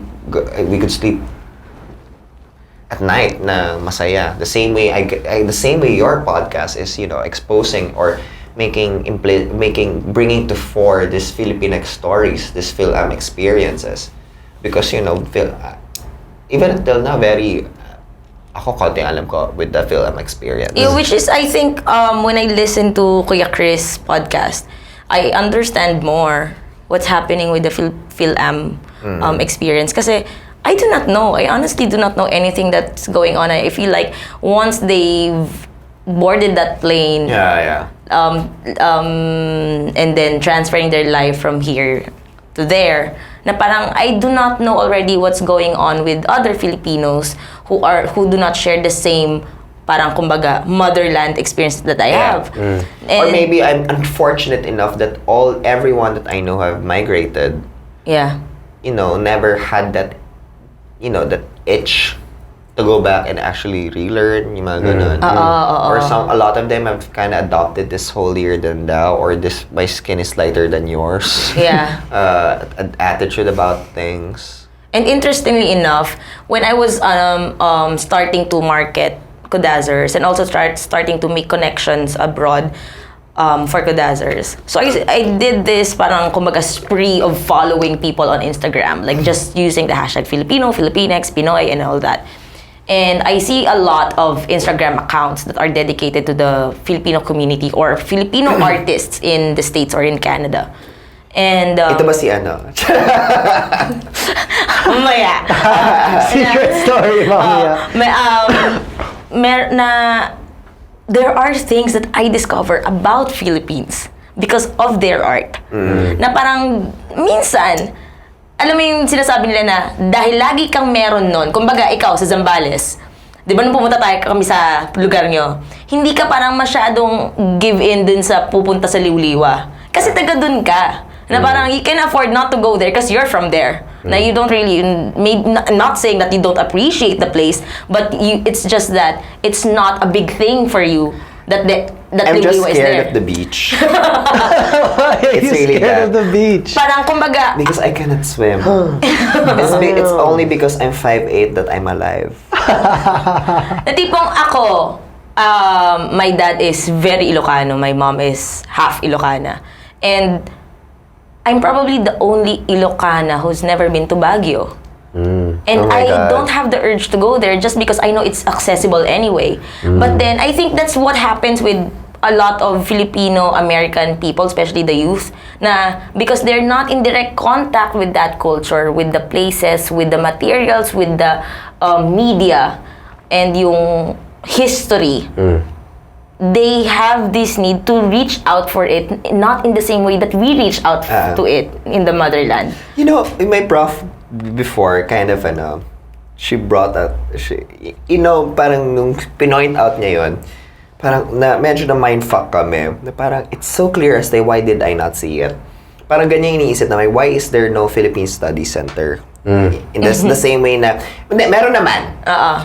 Pero why is there not a Philippine Studies Center the way there's American Studies Center? Bakit most of Philippine Studies Center nasa ibang bansa. Nasa America or Europe. Sabi niya, why? Sabi niya, because exposed na tayo. Yeah, but then why? As an academically speaking, sabi parang ang dami-dami. Tapos sabi, pinoint out niya na parang kahit kami nainis kami sa sarili na, and then at the same time exasperate kami. Because the artifacts ay nasa kanila. Kailan lang ba nabalik ang Balangiga Bell sa atin? So, parang yung prof ko sabi niya, there are some articles na kasi parang she was discussing with some of her colleagues na nag-aaral sa University of Columbia, for example. Yeah, I'm looking for kasi parang kulang pa yung method, yung yung corpus ko ng gantong available naman yan dito sa amin. Sabi ko, puta, bakit sila meron ganun? Di ba nagigets mo? Kasi because they got all our treasures. Fuck! Oh my God! Oh my God! So, sobrang galit ako that day. Tapos, it's amazing the things that you kind of na-open up ka sa mga ganun. I think for Phil-Ams, a lot of the ones who are raised there feel a need to rediscover or reconnect, because even if you're born there and raised there, there's still a feeling of being the other.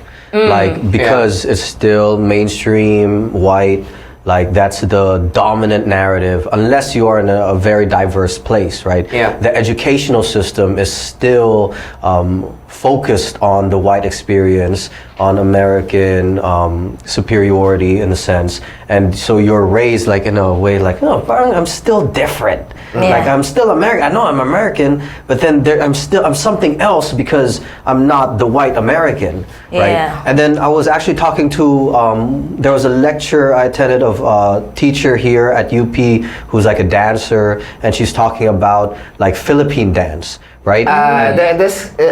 Does her name start with R? I forgot. Now I'm bad with names. Small, petite woman. Kind of petite, but she teaches now ballet. And then she used to be professional dance out here, and then, but now she's more of teaching. And then she taught this lecture on Philippine cultural dances, and then talks about how there's those. I would say a name, kaso hindi pa. Yeah, sorry, Prof. I'm bad with names. but I'm pretty sure this small girl, short hair. No, longer hair. Or, I don't know. Mga dito. I think, maybe. Hanggang leeg. Yeah, I forget na. Pero she was saying how it's crazy how you have to give scholarships for people to even want to study cultural dance, Filipino cultural dance here at UP, right? But there in the States, a lot of the student orgs want to learn, are hungry to learn Filipino dances, the Filipino clubs and things like that. We have Filipino cultural night, and it's a whole naisip ko, production. inaaral yung manlalatik, sayaw sa bangko. Yeah, they do. They try to study that, the sarong manok, whatever, and all the tinikling, and try to do try to reinvent it, try to get the most authentic things like that, because there's just a desire to reconnect and find something, right? While here it's maybe not the most prestigious thing to study, right? Where people struggle to even like, all right, get people involved. Pata, I cannot name more than 10 Filipino dance. That's a lot though. You know, if 10 is a lot, I can't name 10 dances. Sige, kahit One of our friends is actually a member of the Bayanihan dance troupe, and you just mentioned like there's a demand in the States to learn about these dances, and it's not as prestigious as it should be here. Yeah. Which is true, because this friend of ours who's part of Bayanihan, the national dance troupe, they all have second jobs. Because there's no money coming for Bayanihan dance troupe. And that just blows my mind. Yep. And I'm sorry, I'm still naming dances. Name. Let's go. Singkil. Okay. Karinyosa. Okay. Tinikling. Okay. Pandango sa ilaw. Okay. Karatong. Okay. Yung sa bao. Latik. Malalatik. Okay. 6. Tapos, ano pa? Itik-itik. Tapos, Karinyosa. Hindi. No, that's the... Ano yan? With the fans? Hindi. Sa mga lumad. Hindi pangalay. Hindi. Iba. May yeah. Yeah. Pangalay! Hindi. Pangalay yung ano eh. Pag-appear. Yung sa Pag-appear is with the fans. Pag-appear sa fans daw. Pag-appear, okay. Hindi ko alam yung pag-appear. Pero yung sinasayaw nung batang lumad nung nag-play tayo. Yun. Tapos, yung iba, nakikita ko na lang. 8 ka na, 8. Lapit na sa 10. Oh my God, I can't name 10. Inisip ko ma-sure ka, pero hindi pala yun. Hindi. And then also, some of those are more of the Hispanicized ones. Cariñosa is, Yeah, the Maria Clara suite, right? More so than just the indigenous, quote-unquote, pre-colonial ones. Yeah. Right? Like, there's a huge history of just colonial impact. I think that's what we're still unpacking, right? And all these issues. What I've noticed about Phil-Ams and Filipinos outside the Philippines in general, you have way more Filipino tattoos than us. Way more. Like, shout out. Like, you have way better, like, Filipino tattoos than us here. Maybe it's because it's still highly, like, stigmatized here, especially in terms of religious impact, right? Even my mama was like, if you mark your body, that's marking your soul and stuff like that. Of like, why it says in the Bible not to mark your body, like that. So, and it's highly religious still here in the Philippines. Ayun ako, gusto ko magpatato, gusto ko magpabutas ng ilong, pero gigilitan ako ng magulang ko kung ginawa ko yun. See. That's why when I got my tattoo, I made it for family, for my mom, so she can't get mad. Mama! Yung kaya una kong tataan, Florinda at Mariano Garcia. My mom's name is Flora, so I got a flower. I said, Mom, look. It's you. Tapos, and my dad's name, CDG, on top, and they're next to each other, right? And then, pero they already separated. Diba? Hiwalay na sila. And my mom was like, why is your dad on top of me? Huh? Why? Because the letter is on top of the flower. And I'm not a flower, I'm a swan. It's like, shit, putang ina, I have to get a swan now. So I got the swan. See, Mama, see swan sa loob. Dito. So yung una was a flower dito. Because her name is Flora. So I had to get the swan. And then when I showed it to her, she's like, parang galit siya, pero I could see the smile inside. It's like the mama already have the pamalo, but then she sees it's her. Just like.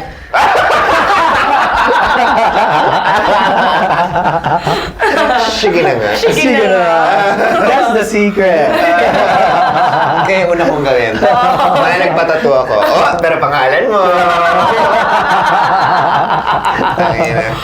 Rose for Lola. It's for Lola. Don't you love your mama? Oh. Wala, hindi nga gagana. Bubugbugin pa rin ako niya. Yeah. Actually, the first thing that my dad said when he saw that I have a tattoo, and he actually saw it because when I got out of the shower, nakatapis lang ako, I just have like my towel around me. It's like, Hoy! Ano yan? Just like pointing to my tattoo.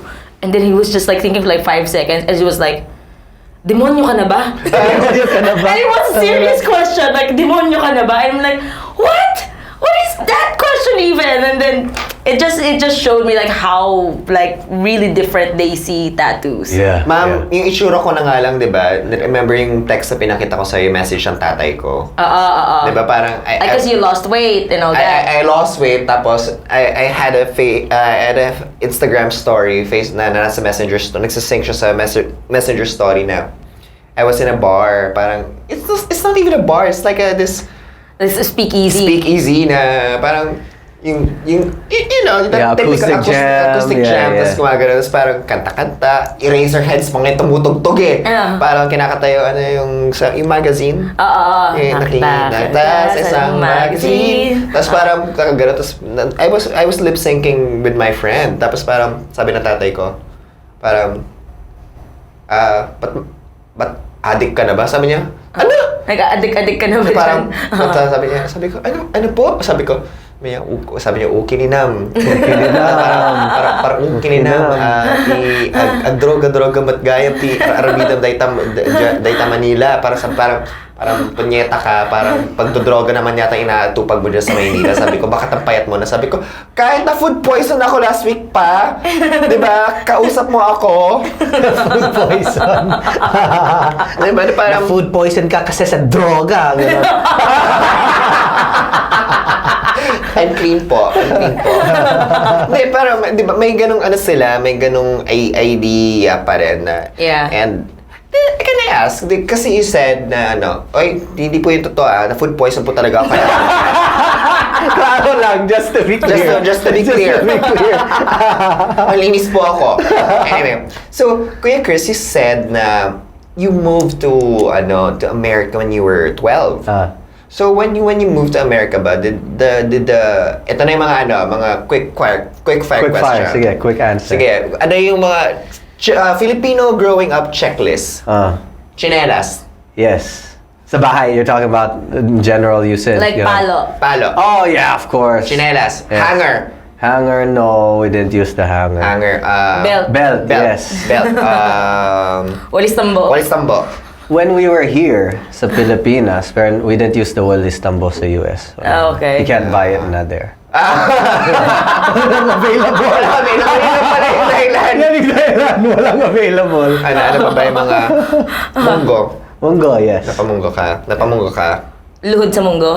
Hindi, sa asin. Papaya seed, I think pala. Or, papaya seed. Trying to remember kung ano. Sa asin ako, pinaluhod. Hindi niyata ko na... Asin. Ganito yung luhod, then... Yes, hold with the hands books up. pa nga eh. Oh, I didn't do the box. That's hard. Yeah.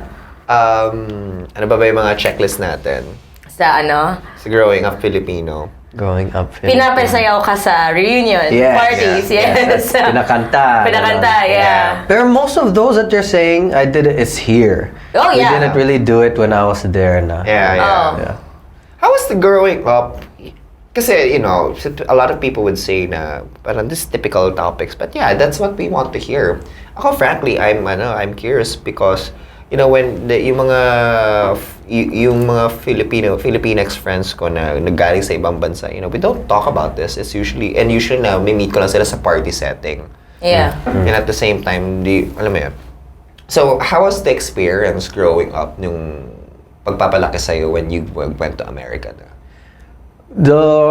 I think in general, at home, parang you still have the family values, diba? Like, of course, always listen to nanay, lola is home. I mean, also, it's iba din doon minsan kasi it's a little more expensive to live there, so everyone's in one house also. So the same culture that we have here where everyone's close, you also have there. So I had tita at home, cousins, and then pero mostly everyone's working also.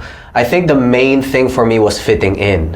What was the struggle? Kasi I also had accent once I got there. Tapos when I first moved to an area in LA, there was like no Filipinos. There was maybe like 3 or 4, and I immediately found them, diba? So, oh, you're Filipino.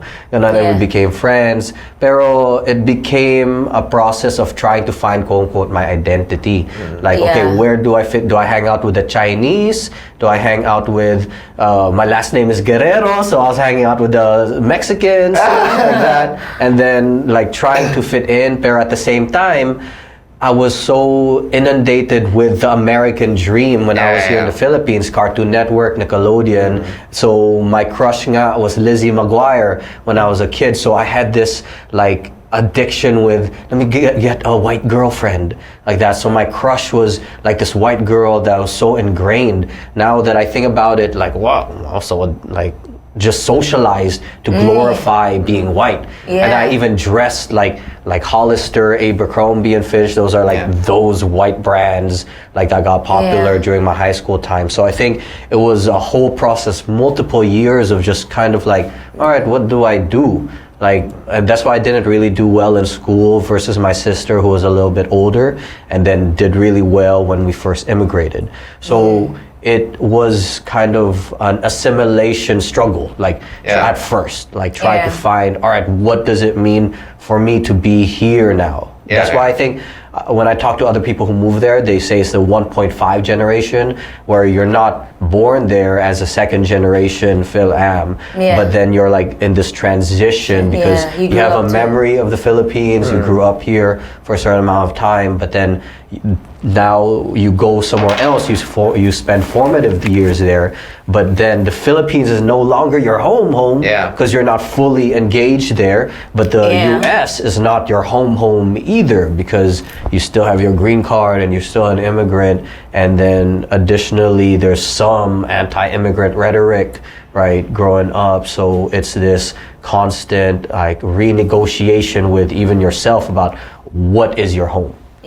So I think that's the main thing, and I only found it out more, or it kind of stabilized more so once I did come back here, spend some time here, but also once I found a community of like Filipino folks out in the Bay Area in Daly City, and then I was like, oh, okay, we all have a wide range of different experiences, right? But we're all rooted in certain aspects of our culture, and then it's for you on the individual level then to renegotiate and to define like what do you really want to in order for you to feel comfortable in identifying yourself as a Filipino, right? And then or also as an American. That's why I really stick with the descriptor as Filipino American, right? I'm Filipino, I'm American, but I really am Filipino American in that sense. Yeah, because natively speaking, you're Filipino, but then yung live reality mo na is American. Yeah, like high school, college there. Even like I guess even the way years. people treat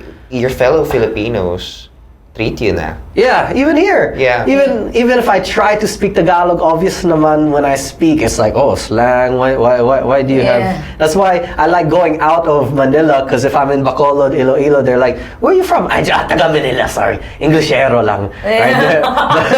Like it's a little more like, but here it's obvious, right? Like you're from abroad, right? You're not here, even if I'm trying to speak straight Tagalog also, right? So it's obvious that I'm also an other, right? Yeah. Like that's why I'm like, I just realized mas mataas yung bosses niya pag nananagalog. Yes, I changed the register. there's a different It's register. weird, You have a higher register. Yeah, I noticed that too. I also go into this like Tito, like no, like that when it is Tagalog. I guess it's like that code switch. I don't know why. They say my friend who's a linguist says that when we learn languages, it's placed in different parts of our like mouth and stuff like that. For some reason, I don't know. Ba't wala tayong natututunan na ganyan kay Ingrid? Yeah, but that's true. Even my friends who are polyglots. Yeah. They hear yung difference. Pero technically, basta pag more than 3 language na alam mo, polyglot ka na eh. I can't speak Ilocano kasi I understand it, but I don't speak it. Same with Bisaya, I understand it right now. Parang konti na lang, ma-perfect ko lang yung Bicol ko, polyglot na ako. Yeah, so see, y'all know a lot. That's the thing. That's why I got annoyed at some of my friends who be saying like, oh, like I'm still Filipino if I don't even speak Tagalog, right? Yeah. Like yes, you are, but try to speak it. Try Pero to mas madali kasi mag-aral pag bata ka eh. Yes, that's true. Yeah, so to parents out there, like, I think because a lot of parents are worried na we're bombarding the kid, like we're confusing the kid with 2 or 3 languages. You're not, from the age of 1 to 5, they can absorb anything. Yeah. It's nothing to them. Yeah. So if you teach a child 5 languages from age 1 to 5, they'll get it. Yeah. That's why I'm a big advocate for folks just learn, just like. Yeah. That's why if my sister has a kid, I'm like, yo, speak the. Dude, that's why I was saying, if my white brother-in-law can learn Tagalog and he's working on it with his Rosetta Stone, bruh, you Philabs better work on your shit. If this guy is learning and he's like, salamat po, like that, and is learning, yo, motherfuckers better do your best to learn too, because you have locals here in the Philippines, English, Tagalog, whatever local, Bisaya, in your case, you understand Bisaya, Ilocano, right? Yeah. Multiple languages, and honestly, we only know English because of colonization. Yeah. That's the only real reason why. Yeah. Like that's why we're good. Yeah, we're good at that, but it's just because we've been forced to be labor for the international market. And funnily enough, still we still keep getting interrogated, or people keep foreigners still keep asking us why are we so good at English. Yeah, that's one question, especially in the bayawak experience. It's so fucking annoying. Yeah, it's so annoying. Like when I go on a date, like when I go on dates with foreign people, it doesn't matter whether they're white or brown or black, as long as their primary language is English. They'll be like, how do you speak English so well? And for me, it's like, I have to recognize that they probably have come from an upbringing or a culture where it's monolingual. Now, for them, it's amazing. Like, it's mind-blowing for someone to be able to speak 2 languages at the same time. But then, it also shows that there's ignorance about cultures that where bilingualism is normal. Or just there's multiple languages, it's not a big thing. When my sister got married last year in the U.S., and so my brother went over there for the first time in a while, and then he's like, every time he's talking to people, he's like, dude, somebody just told me my English is good. And then I was like, what is this happening? And then he would just keep on telling, dude, he would come up to us, 3rd time today, someone told me my English is good. Like, what the fuck? Like, he was getting, like, tripped out of, like, why are people surprised? And he was getting pissed again. Of course my English is good. Like that. And then and then this is a time when he also experienced some, like, kind of not racism, but just like ignorance. So I was the MC at my sister's wedding, right? So I was hosting, and doing all the talking, right? Someone comes up to him afterwards. He's like, dude, great job at hosting, right? And then he's like, that's my brother. That's not even me. And we don't even look alike. Is it just because we're brown? Like that? Like, dude, it'll be all so obvious if you see my brother. He's like 2 times my size. And like, but people still like think or get confused. Right? They just can't tell the difference. I get confused with white people sometimes. Do you? Yeah. I do. I sometimes get confused. So I guess we're all racist. I do get confused too. You mentioned a while ago the reason why people who speak English do not find the need to learn another language is that because the privilege is theirs. They already hold the privilege. And I think yun yung that reflects din kung yung fascination ng media, ng English speaking media about people who speak different languages. Like there's this, it became a headline in the UK because I follow like UK tabloids and shit sa I follow Telegraph? Telegraph. The Sun. Wherein it was headline that Princess Charlotte speaks English and French. Like that Princess Charlotte is bilingual. And then there was this comment, because it's an online, like the online version of it. The comment was like, oh, just because she's a royal, it's headline now. What do you call a poor child speaking two languages? An immigrant. And it was like, yeah. Yeah. Actually. That's the truth. The hard truth, right? Yeah.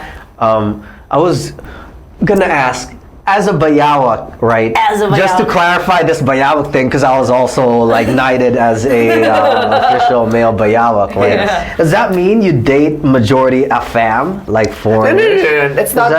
That's not a Hindi requirement naman. naman. But because the main appreciator of bayawak beauty, so to speak, are AFAMs, because we do not fit the conventional Pinoy beauty standards, unfortunately. Okay. So you're saying because of the colorism in the Philippines? Yes, because of Yes. colorism. Which glorifies lighter skin colorism, to and size. at the same time yung prescriptive aesthetics natin when it comes to beauty, pagpapatangos ng ilong, pagpapa-shape ng pagpapalo ng cheeks, yung mga ganung bagay. That affects yung basically with the bayawak is it's not necessarily hindi siya kailangan AFAM ng i-date mo. But it's common. Because of the circumstances nga na yung preferential beauty.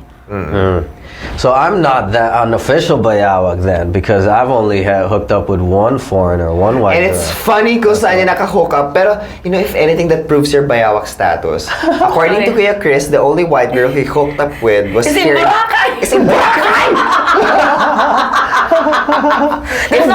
There's nothing more bayawak than a brown person hooking up with a white person on a beach! Sa Boracay! I was like, sige, go, exotify me. Tapos, maganda pa na dapat yung mga modes mo, hindi shit, parang, tayo na. Parang kininam. Hindi TikTok mo! Parang kinis ka. Imas! This is decolonization. Kininam imas ka siyay. Nasa bansa. Nakakatawa kung Panalo, iba rin. Iba rin. So I want to ask, if we're going to transition, right? What do you see looking forward for Kudazzers? What's the goal here? What do you see moving forward?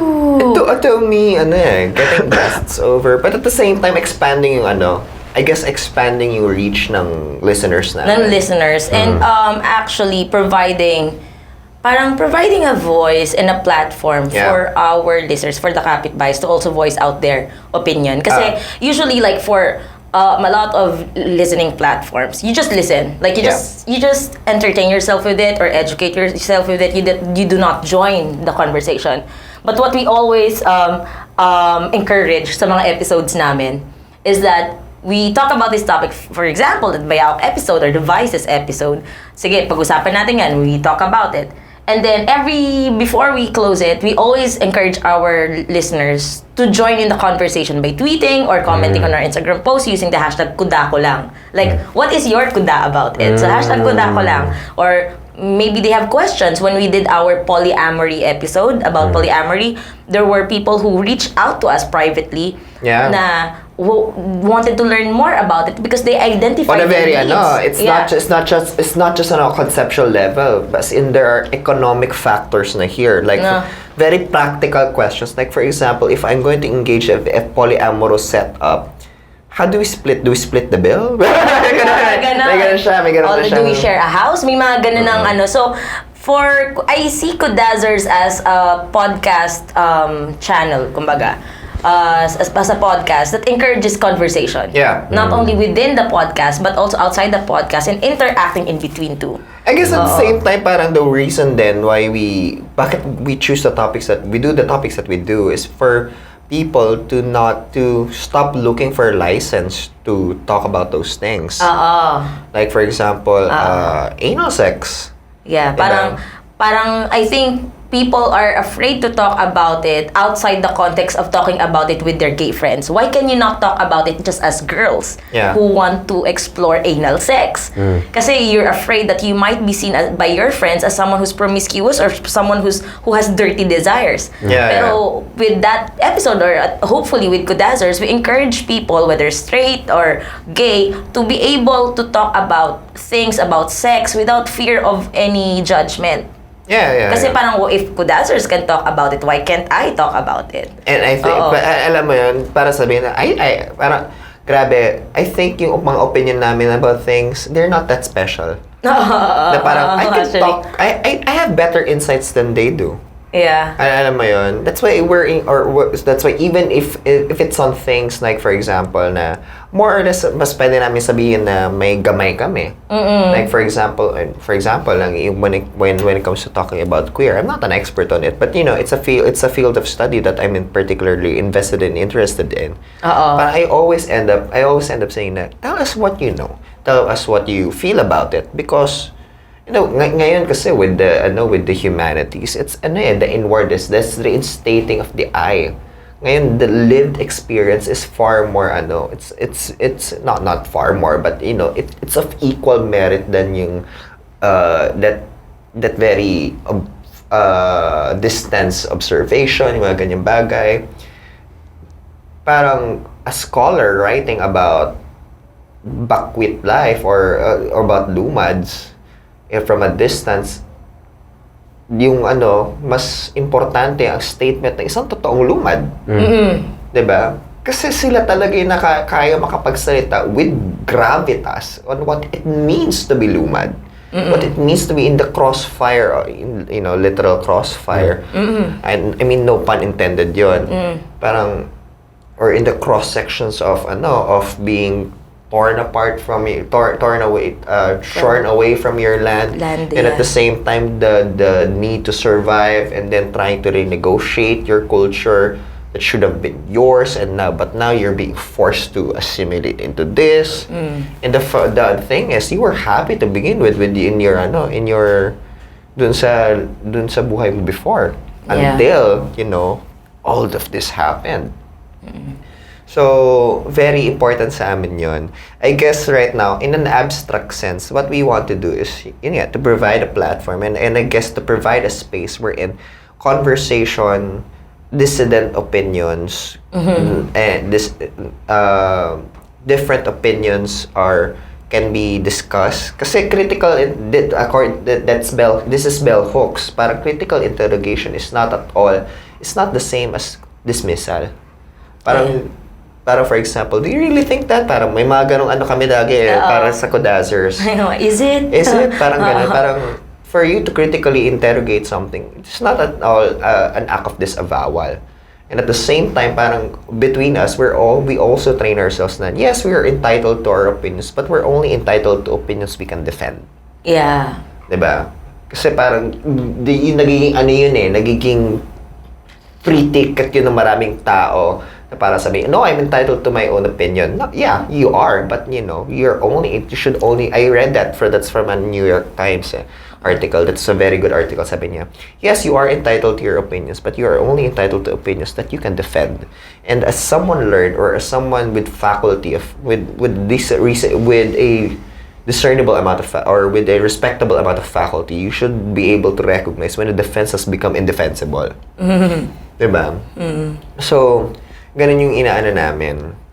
And at the same time, again, yung pag constantly naming trying to broach into, I guess, risque territory. Na parang, let's not kid ourselves. These realities exist.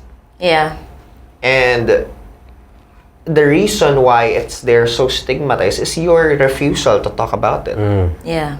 And the reason why, like, being queer, like HIV, abuse, rape, diba? Because silence only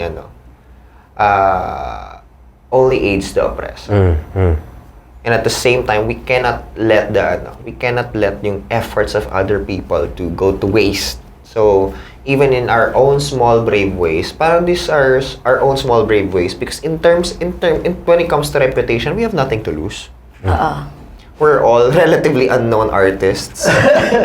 I mean, we don't mean that in a form of self-condescension. Alam mo yun. Pero yung... But it gives you the freedom right now. Right now. To speak on what you want. Right now, we have that. We're thankful with Podcast Network Asia that that's part of the contract that we're free to still be able to talk about what we want, package it the way we want. Yeah.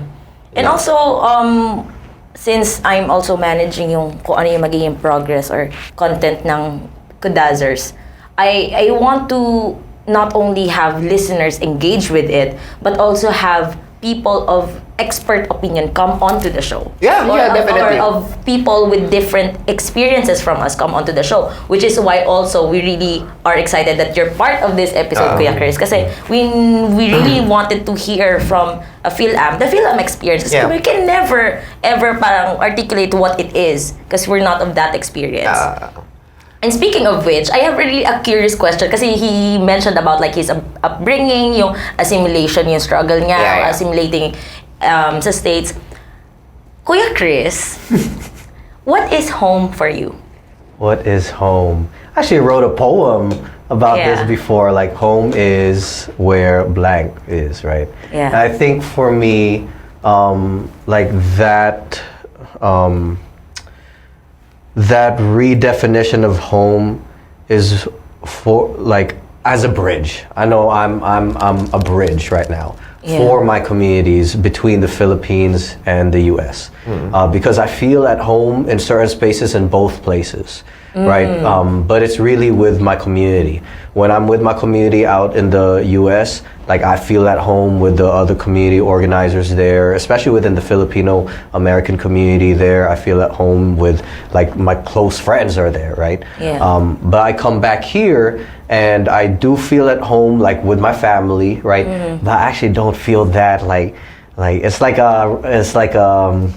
what's that word? It's a home in denial here in Manila because it's like, I feel at home, but it's not where my heart is, right? I feel at home when I visit communities, when I do my advocacy work and I'm like visiting San Roque and when I'm doing work with like the Lumad folks and learning from them, more so like, all right, this is where my work is. This is where I enjoy like talking to people and like I see myself contributing. So I think it really is that home is where your heart is. It's just a discussion of you to define where that is, or a discovery for you of like, because people's home or passion will lie in different places. And I think it is a process of trying to learn and rediscover where that is, right?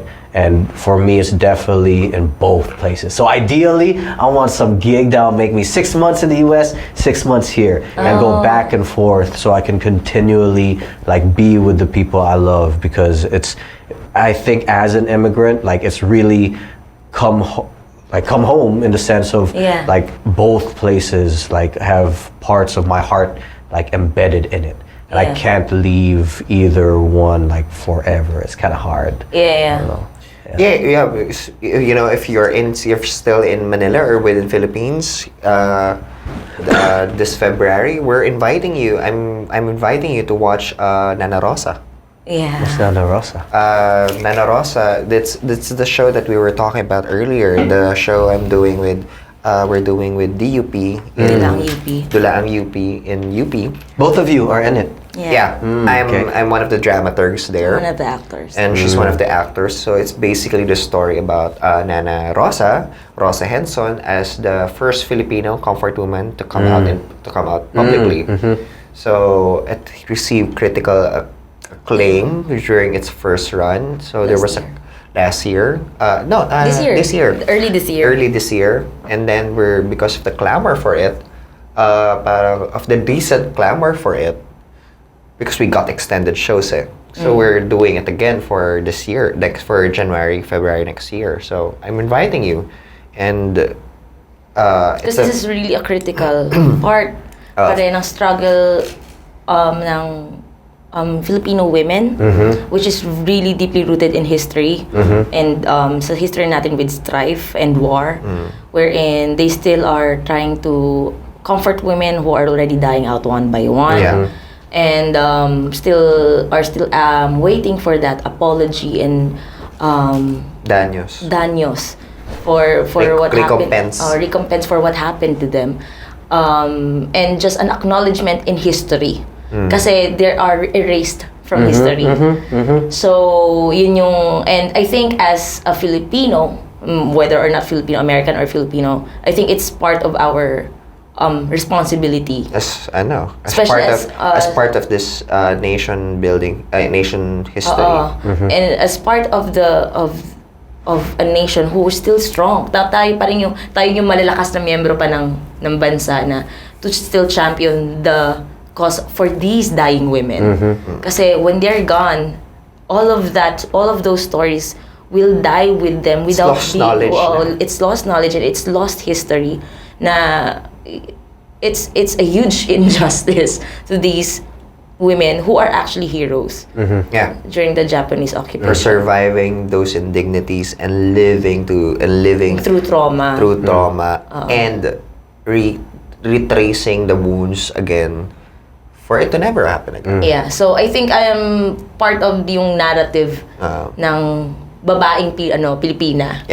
Na maganda na mapanood din ni KuyaChris yun. And also, that'd be dope. You know what's crazy is I heard the story when we visited, I think it was Lila, Filipina. Yes! They are partners. Yeah, so we visited them, and hearing about those statues that were removed, there are two recently. One was in a private building, right? One was in a private building, the other one was out in public, but just because of pressure from Japanese government, even just talking, and it filters down into our own, right? It gets removed within a private building. Imagine, right? The pressure. And imagine from Philippines is the only country who said yes to that. Yes. They gave in to the pressure. And one of my friends was like, bro, imagine, this is still present-day imperialism, just under the guise of economic relations, political relations, right? Exactly. To be able to erase from a public and private area,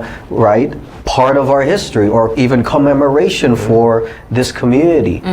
It's being erased. Imagine the fuck, right? Decades later, and they still have that clout to be able to say, get this. "Hey, put it down, hide it." And get this, we have shrines dedicated to ano yan, yung bombers.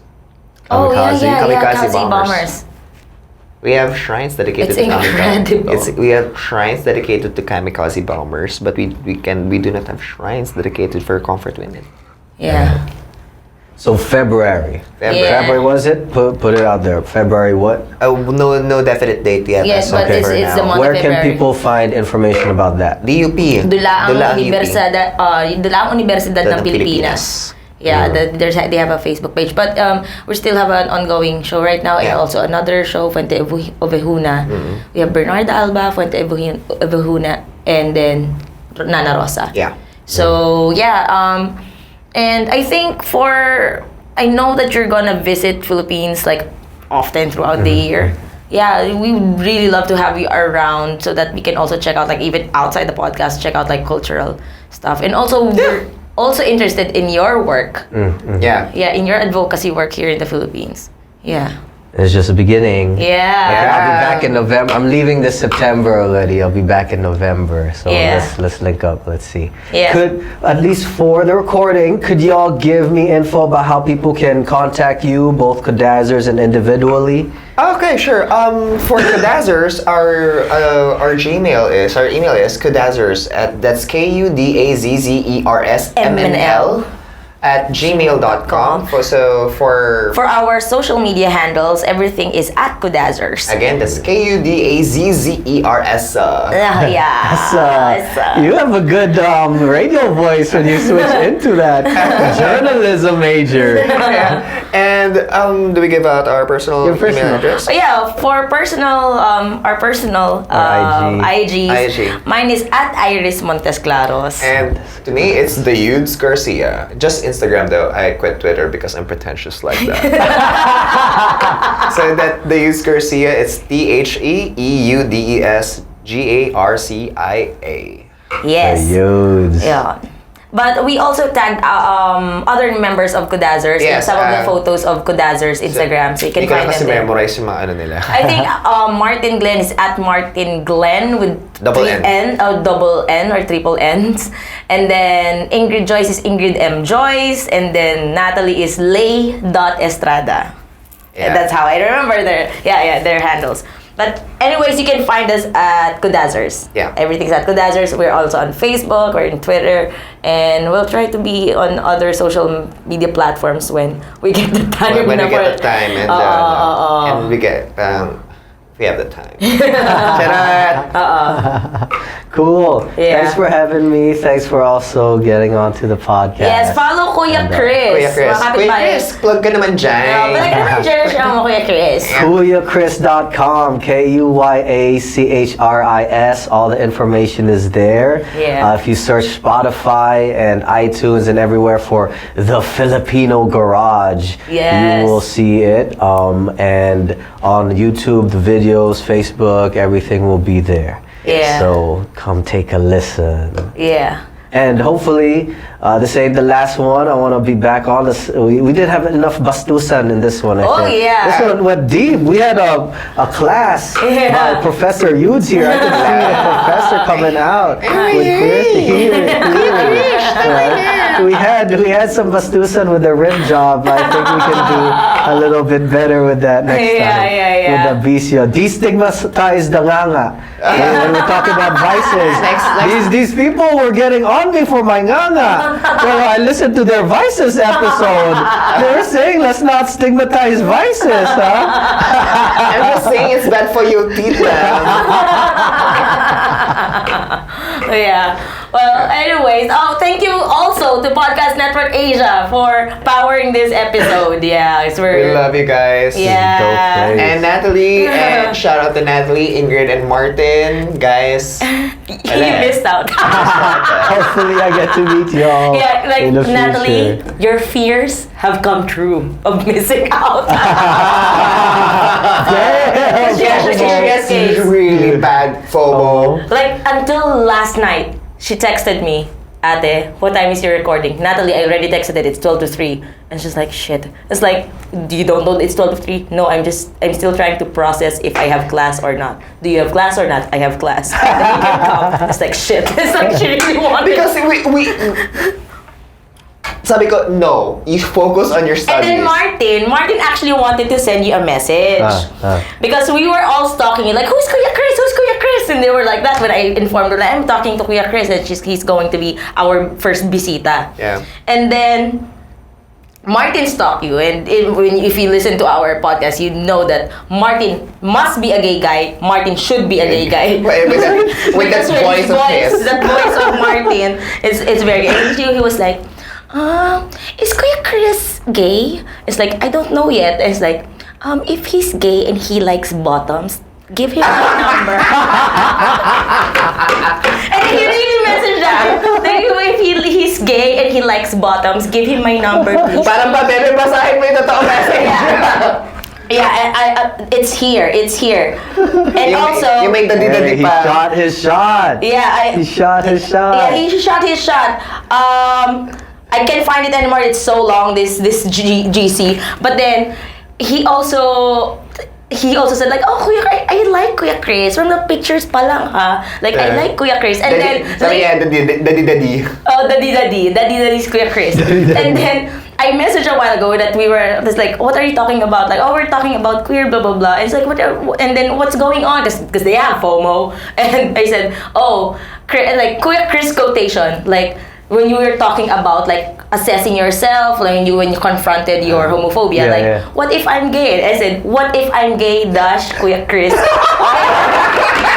then Martin immediately was starting. Martin was like, mapag-uusapan naman natin. Self-discovery! So Martin, I shot your shot for you. Sabi sa'yo, Martin, Martin, I got your back. Yeah. Martin, he may be straight, but at least, you know, It's not homophobic. And since I don't know, haha, Eddie, let's talk, Martin. Martin, we got your back. And since you do prep, you also got your bare back. Sabi niya, Char, haha, huwag siyang pa-fall, pota siya. Iba rin. Wow, Martin na. Sorry naman sa'yo, naiyak kami sa'yo. Huwag ka ma-fall. So anyway, this has been a nice episode. Yeah, I enjoyed our first bisita. Yay! So guys, so again, let's give a big round of applause for KuyaChris. Yeah! May this be the first of many collaborations, the first of many Kudazzers threesome. An orgy. An orgy. So again, guys, thank you very much. You're listening to Kudazzers. This is Eudes. This is Iris. And KuyaChris of the Filipino Garage. Thank you for listening. bye.